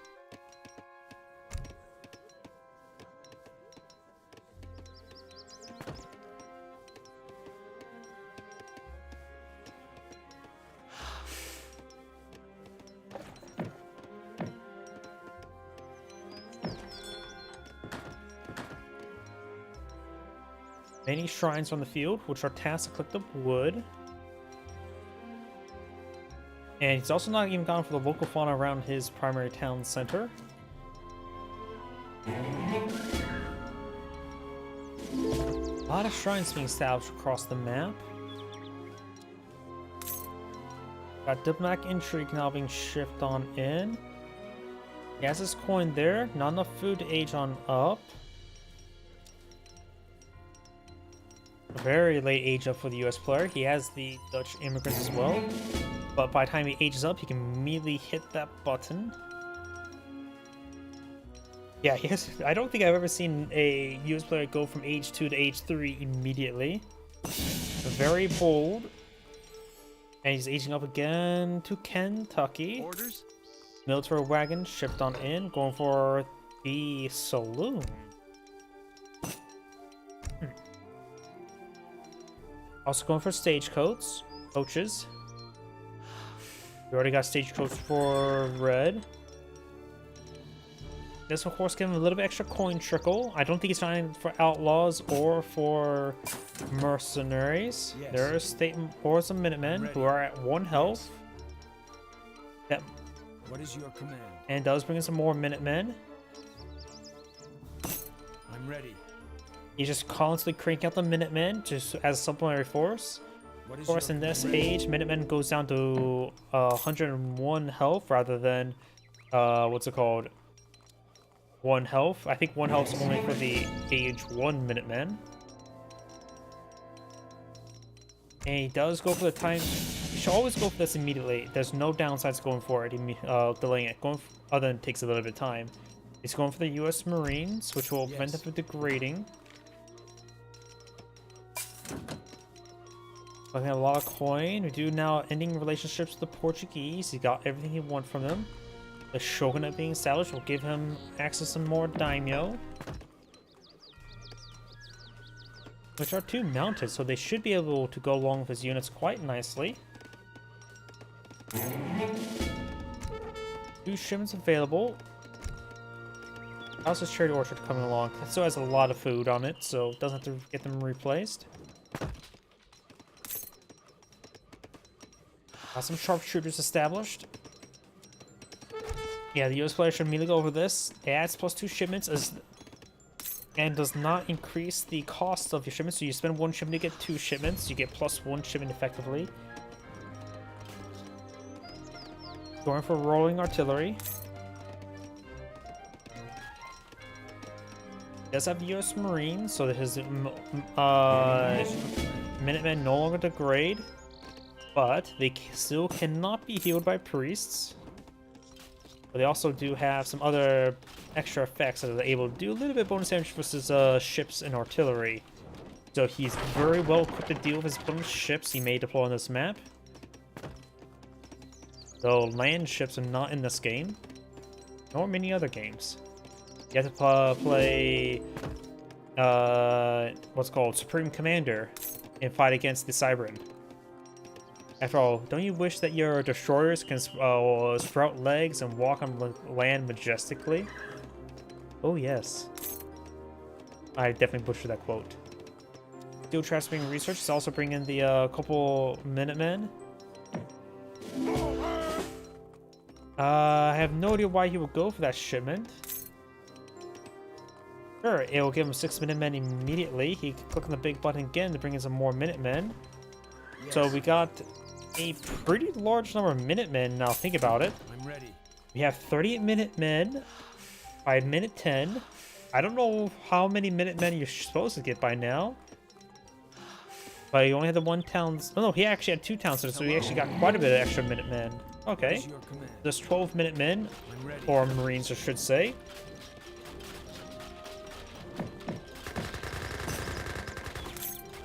They do offer actually a siege damage since the Marines will destroy a good number of these shrines.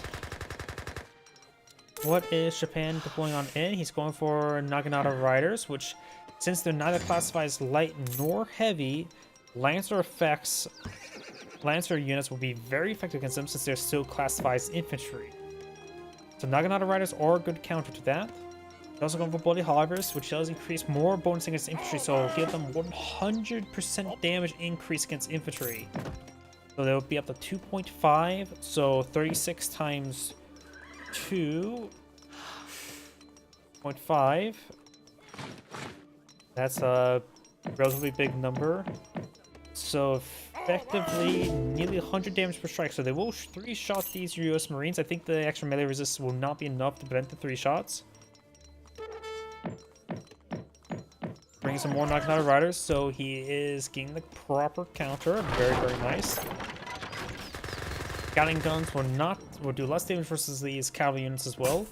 You also have the nearby daimyo. I have no idea how the damage multiplier works with the nearby daimyo effects. He does bring in some guard Ulans. They are the guard variants. These Marines getting ripped apart. Almost like they're getting hit by an AoE, honestly. But no AoE here. He has some trample mode active. Wasn't paying attention to that.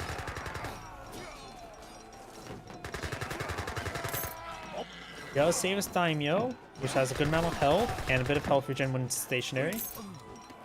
And that was a pretty decisive victory by Red. He pulled out the excellent counter.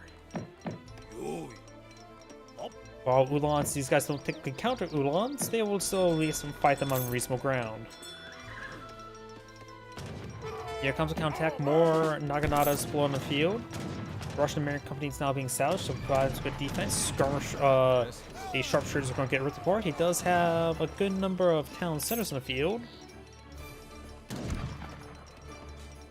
Let's see, Owl Hoots and sharpshooters are both light infantry. Horrible items to deploy in this situation. Let's get a round of Marines. Like I said, they will get countered. And my math was correct, they will get 3-shotted. And pretty close to just being even 3-shot as well, so not a whole lot of overkill. Well, not a lot of riders there. Outpost wagon trying to be established will be a good defense. There is one blockhouse there. Yes. We'll find that one as well. He's trying to pump out these wagons. He has multiple town centers here, so he has plenty of defense in the region. He's going for giant grenadiers, a mercenary heavy infantry unit. Also grenade troop. Don't know how they're grenade troops. Maybe good siege damage. Yep, they have excellent siege damage. These guys have 36 damage, 2 AoE, as well as good melee attack, but not really good multipliers against cavalry. Just decent multipliers. Need to put equip their guns and fire a nice volley there. Yeah, hello. Yes. The giant grenadiers, the giant grenadiers are always pretty nice to deploy on the field. Japanese players probably age up as well. Daimyo just made one fall back. Naginata Riders could try to find another opportunity to get some stuff done. Does take another villager there. Japanese players have 51 villagers. US players at 40. He does have triple town centers, so he can easily recover if he has the food income, because right now he does not.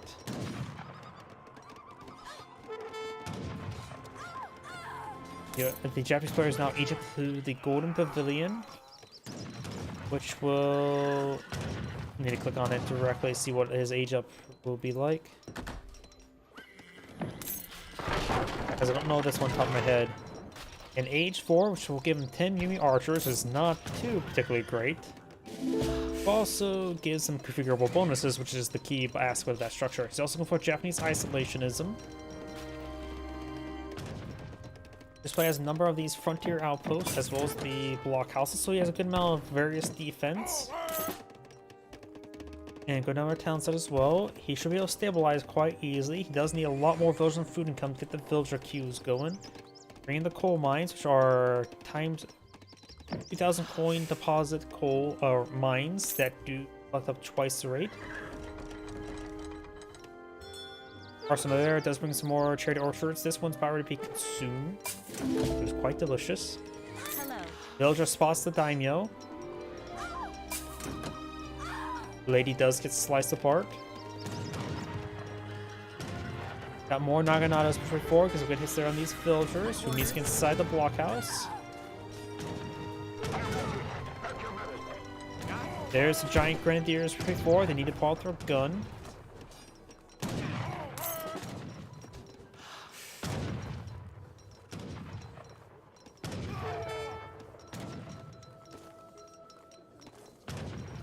There's a group of Marines here. Red Marines ready. It's a volley there. Of course, since these guys are very much in the Lancer effect, they will get ripped apart quite quickly. Rank Grenadiers are still just in melee mode, not embracing the Second Amendment. I suppose swords are still Second Amendment. After all, the most lethal weapon in human history is the spear. You could also try the House of Fanar over here. Probably doesn't really need it, but could perhaps just get the Greek Revolution queued on up.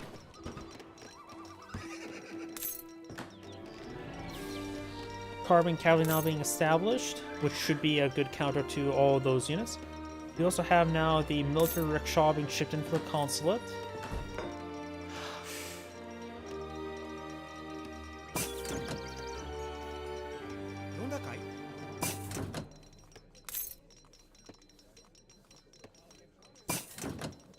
Lots of research being brought in by the Japanese player, as well as Yumi archers.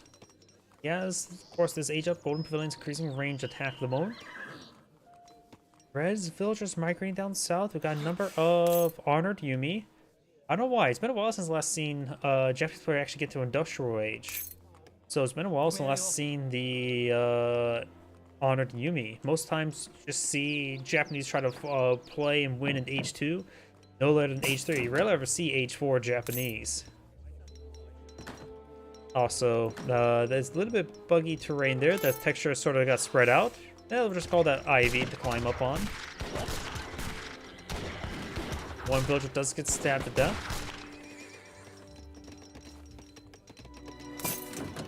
Empo reforms. More villagers. We got now also silversmith being researched. Which actually should make these coal mines last longer. I'm assuming that also affects coal. Never really tried that interaction out. Going for some sharpshooters. More villagers for red. Got 59 versus 57. This player will surpass this one shortly. So of course, there's a good number of those shrines on the field. 20 out of 20, so that's a good amount of income there. Providing a nice amount of wood. No, I should have really thought about that before saying that. US player may want to start eyeing towards age up. And there's no reason why not to go for Virginian Pan immediately.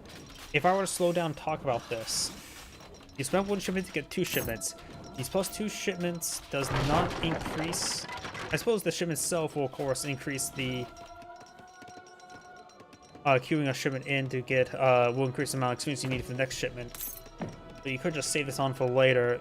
But overall, I think it's better to just go for that immediately. Though if you're going for Fast Fortress, it could be a good idea to hold off on it. Got a good number of carbon cavalry now being employed in the field. This player has army at 156 versus the 336. He also has a good amount of export. He's not gotten the red seal ship. I have no idea what the conversion rate is. Are you going for a less amount of export? He also has a good number of military shipments here as well. So as this next conflict starts igniting, you can start bringing a large number of military shipment reinforcements. He will spot this circle formation of villagers. Carbon cavalry straight forward. Number of light cavalrymen here. Yumi archers are good against the light cavalry as well.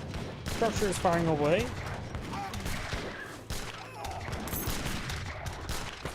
Yumi archers right now have 32 damage, 18 range, versus sharpshooters 18 damage, 22 range. So right now the honored Yumi are very, very powerful. Now there's Way the Bow. We'll increase the range of these Yumi archers by 2, so putting up the 20 range. Right now Yumi archers is very good. They have a lot less anti-heavy multipliers. Their anti-light multipliers is still standard. Sharpshooter is more of a counter unit with extra range, which is nice and all. But he is not fighting against a good amount of heavy cavalry.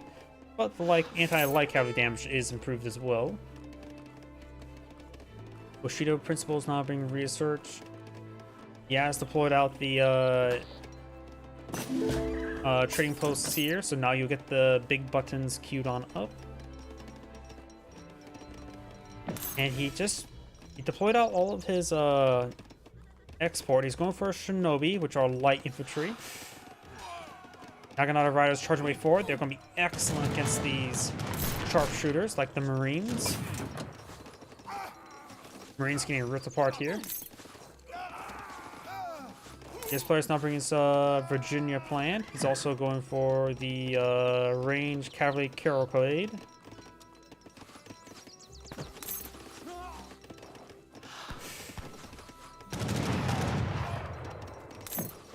Enemy archers on high ground. They're very well statted. They're at 175 health right now versus 115, so they even have higher health.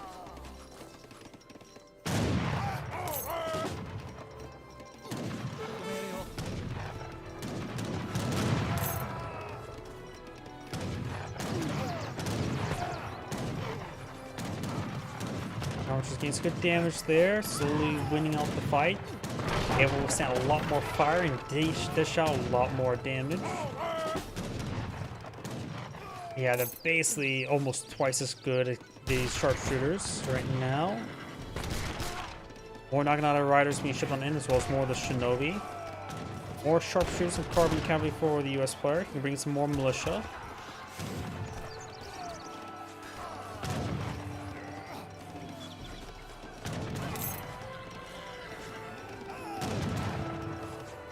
Right now, the US player is just getting overran. He has a good amount of defenses here.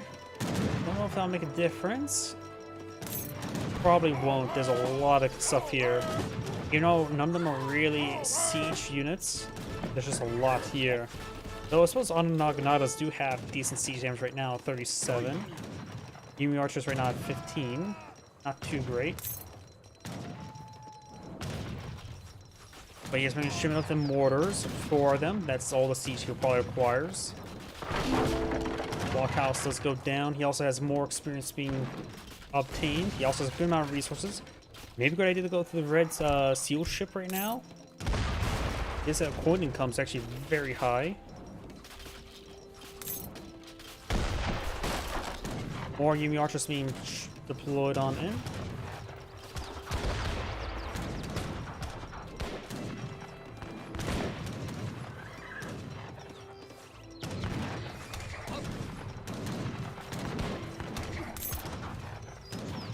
Well, let's got the Kentucky Hunters here, so we've got some owl hoots.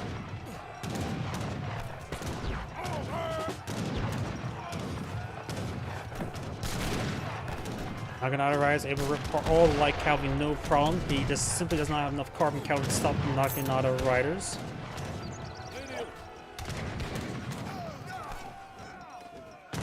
He's also taking time to collect the berries, and most of the US player does back of the game now. This is Angrade saying, thank you for watching. On to the next replay.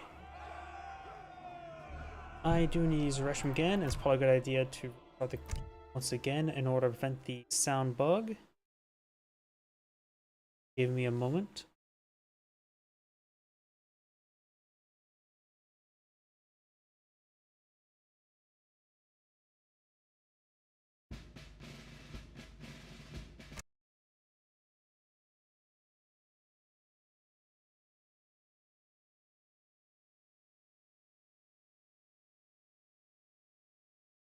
Please give me a moment.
My apologies, I'm back.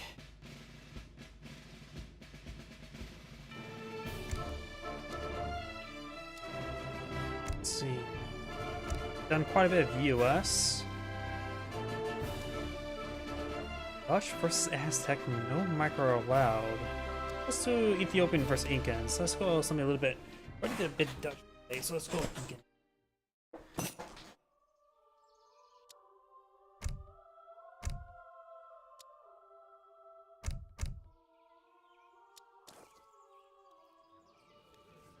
Greetings everyone, and great here of another Age of Empires 3 replay. So on the left side is the blue Incans with Elaine 95. So on the right side is the magenta, or why did I say magenta? Red Ethiopians who have Scalabro. Starting to eat some of the meat, and he has killed off and sealed the den of skunk dens. Blah, I can't speak right now. For near the map, we have very important near the map. We got the sheep. We can collect those sheep and leave them glory. Other natives map, we've got the Cree settlement, which does give you access to the Cree trackers, a light infantry units with really high health, but closer, if I remember correctly, closer to crossbowman damage. And Cree cores the boys, so get some French villager variants. And a Huron settlement, which gives you the Huron mantlage, and you can employ out a boatload of these guys. They're expensive and they're heavy. Not particularly great, but the sheer amount of them, the sheer mass you get of them, can cause some issues.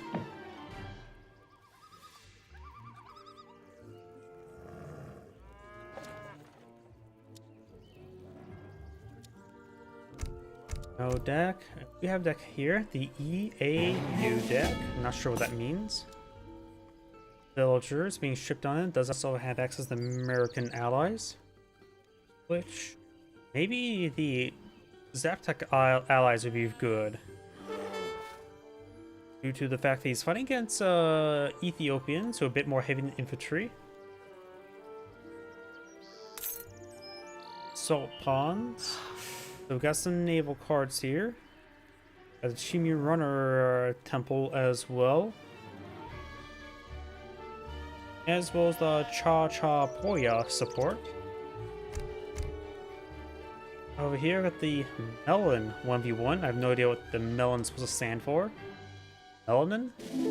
Yeah, that's probably a little bit too streamer brain to say. We have some Jesuit allies as well as Somali allies. Sinar horsemen allies or mercenaries, as well as band of Cannoneer mercenary allies. Let's see, hand infantry combat, so makes your Shota wars more healthy and stronger. And going on with suppressible mortars. Polar bears now being angry at each other. Polar bears are a bit more of durable size. They have a 420 health as well as 10 damage. Does get a stun attack there. Or for 100 wood. Quite a long, prolonged fight, that's for sure. Now the Ethiopian player can age on up. He's aging up with the Sudanese. His opponent is aging up with the Elder. Respect your elders.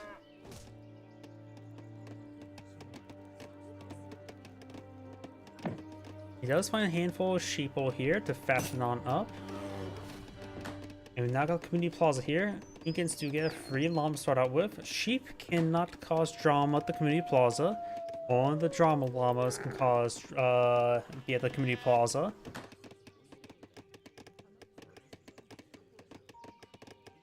A lot of wood being collected up by the Incan players, so it looks like he's going to be eyeing for either fishing boats or concha houses.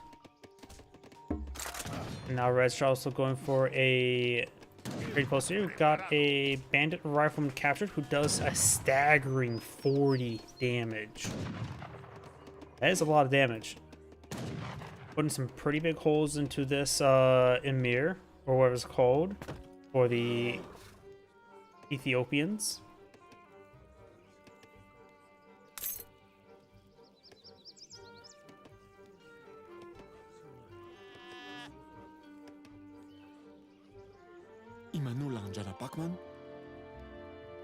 Blue does find water there.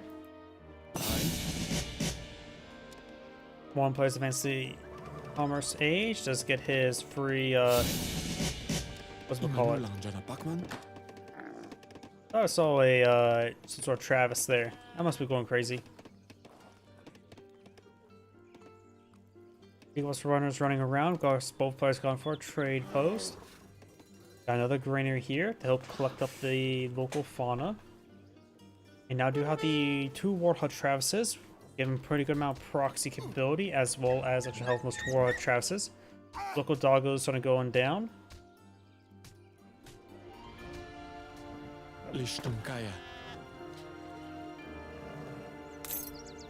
These unique shock scout things I'm talking around, Choskui, or however you pronounce that.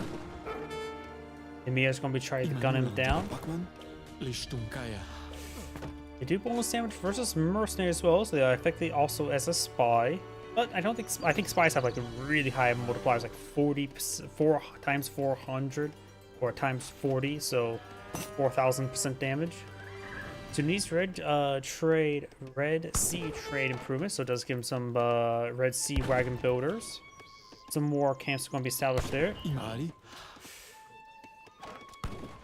Boom Spearmen being deployed on in by Blue. He has 2 war huts here for defense. I've got some Sudanese dervishes, or no, those are Gassienas, which are a heavy infantry unit. They attack faster than other heavy infantry. But I think their damage output's lower. I think they also have slightly higher health. I think they're like 170 health as opposed to 150 for a musketeer. Got some plume spearmen here. Looks like Blue did find a scout, a Boston man with a holding mackerel and scattergun. Let's see, nope, they have less health, same damage as the musketeer, 1 more range than the musketeer.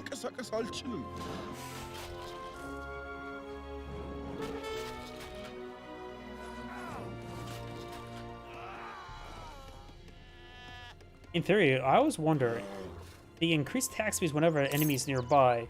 In theory, if one of your opponent's units get too close, their attack speed may just get ramped up for free, and they can target other things in the meantime. Never really know that for sure. We do now have a good number of jungle bowmen, light infantry units. They do have standard attack speed, similar damage to a crossbowman, but with higher anti-heavy multipliers than a crossbowman. Not full skirmisher, but pretty well enough. There's being researched, as well as some Shotel warriors, which are shock infantry units, good against the jungle bowmen. They will be countered by the plumed spearmen.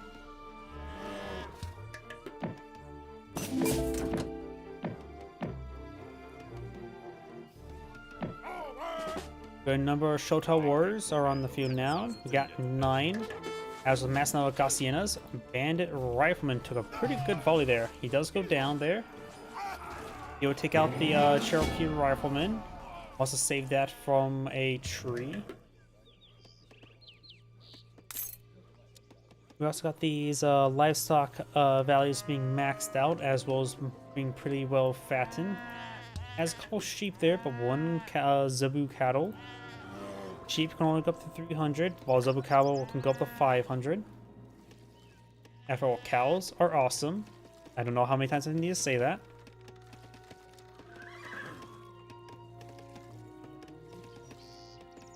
I think as well, the livestock market value is almost at 100%, which we'll cover, but that will max out before he fully fattens the cattle. So I think it's a good idea to trade that was 100%, so you can reset that value for the sheep later on. Also bringing some higher band of Canadian mercenaries. I believe they are a Obuscun variant. In other words, light infantry with siege damage. So it should be very useful against these plume spearmen, as well as reasonably effective versus the jungle bowmen.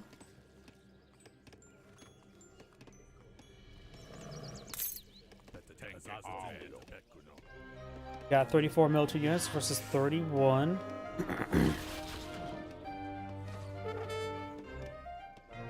Shotel warriors do also have a slight multiplier versus light infantry, as well as a higher than normal attack speed.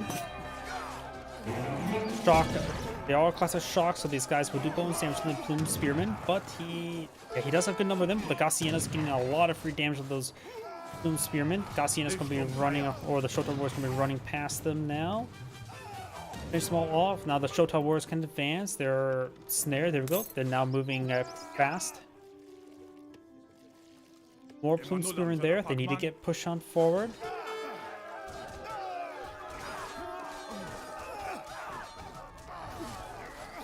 Unless the Shotel Warriors will go down there, getting intercepted by those Plumed Spearmen. There's the Cannoneers. Yep, they are Obelisk gun variant. Range, infantry, light infantry, siege damage, Obelisk gun multipliers. Not full skirmisher multipliers, but they do siege damage.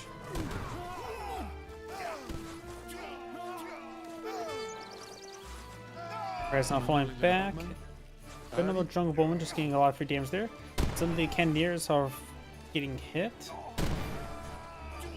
They do also have 18 range, which is pretty good. Another round of Shotel Warriors established. More Plume Spearmen. Oh, if we got a shipment of Shotel Warriors, 6 of them. Probably not a good idea to go for the Jesuits. He's finally gets too many Jungle Bowmen. And against Plume Spearmen, they can do some work. They have a bit of AoE with them. Maybe better just go to the prize bowl relatively soon, I would say.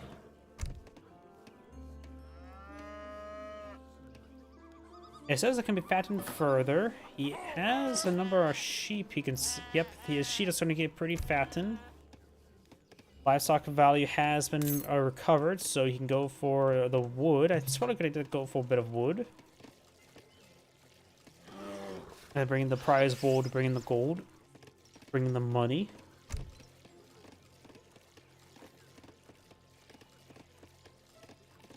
Let's see, what's this? Ormoroma migration. Ships 1 villager. Ships 1 additional villager for each one of you lost so far this game. Okay, so that is a notify your opponent's raids card. Spend a shipment to hopefully recover no more than 15.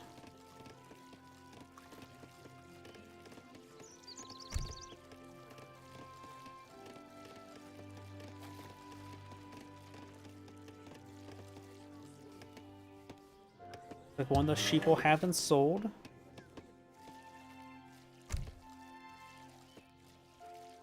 Yep, maybe the coin or the influence next shipment he should get, or the bowl, prize bowl.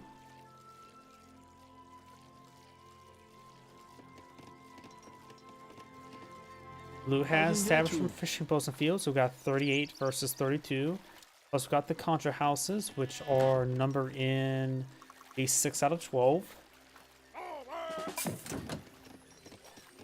So we get that +5, so it's basically 43 versus 32. It's hard to calculate the cattle at the livestock market though, but they does add at least maybe 1. Got number 2 runners, which will be counted by the Gassienas. Shotel Warriors in large numbers going around the far side of the trading post. Pushing way forward, does find some of those Plume Spearmen. Red has a sizable armor here. The Cannon Mercenaries can be very useful in this situation. Shotel Warriors do offer 13 damage. These are the unique scouts, so he has a number. He has the Scout Temple, which actually give them sizable multipliers.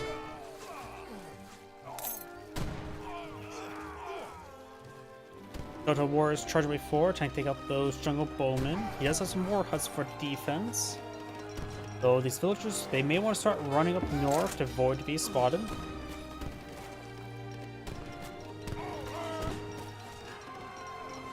More Plume Spearmen charging way forward, trying to deal with Shotel Warriors. He's also going to be fighting in the middle of the town center. War huts will provide some good fire support, plus it does. They do bonus damage versus the shock infantry as well.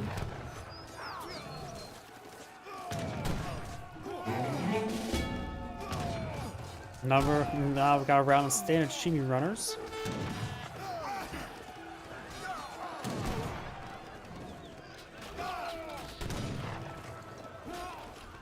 More Gassienas here come for torch damage. They have relatively standard torch damage from musketeers and heavy infantry. Other words, adequate.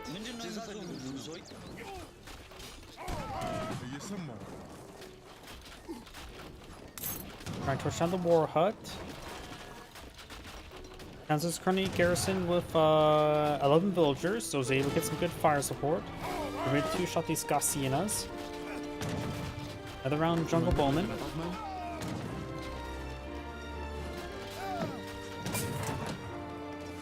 Oh, see, it just has enough to poison some of these Gaussianas to 0 health. There's another round of Shotel Warriors.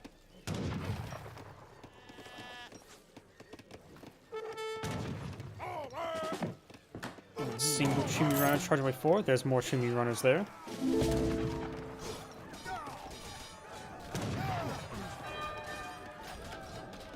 He does have a decent number of fishing boats, so he may have... Oh, he has a good number of the Chosquas. He may want to eject those. Apparently they can get inside the town center.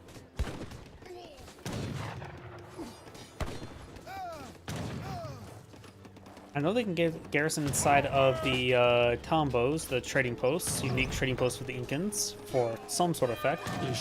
Does get those guys out. They are classified as shocks, so Gaussianas will do bonus damage to them in melee.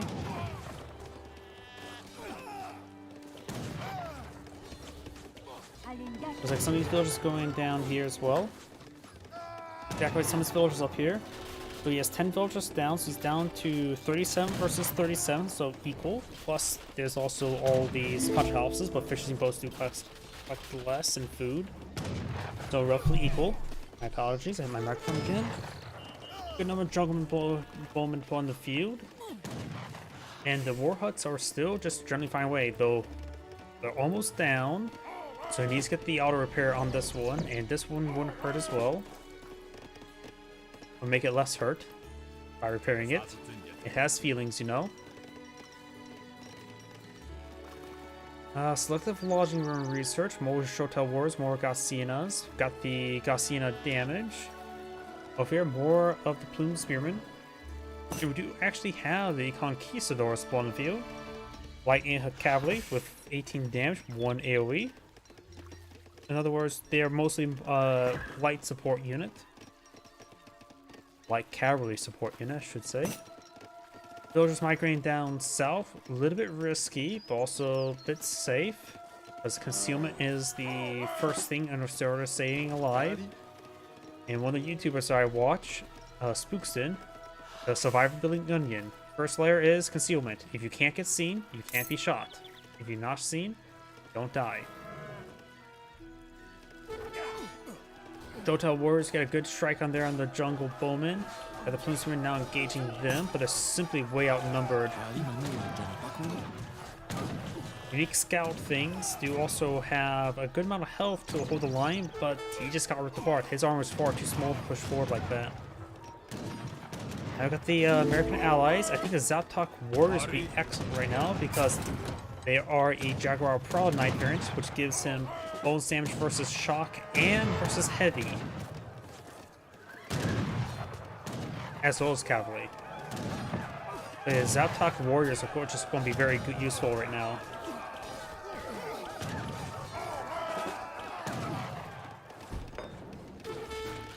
Hope it goes to the Zaptok Lightning Warriors.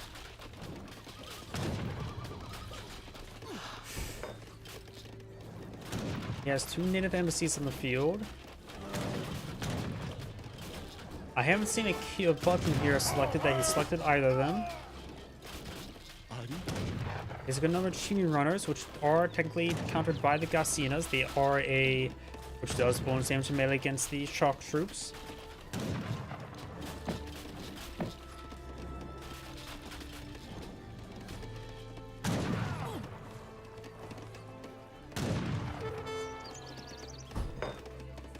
War hut now being built here.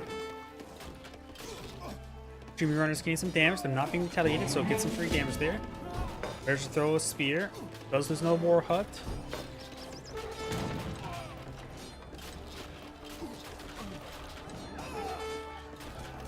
Yeah, I think not going for the Zaptok Lightning Warriors early enough is probably what may make Blue lose this game. He's just unable to relieve the pressure off of him.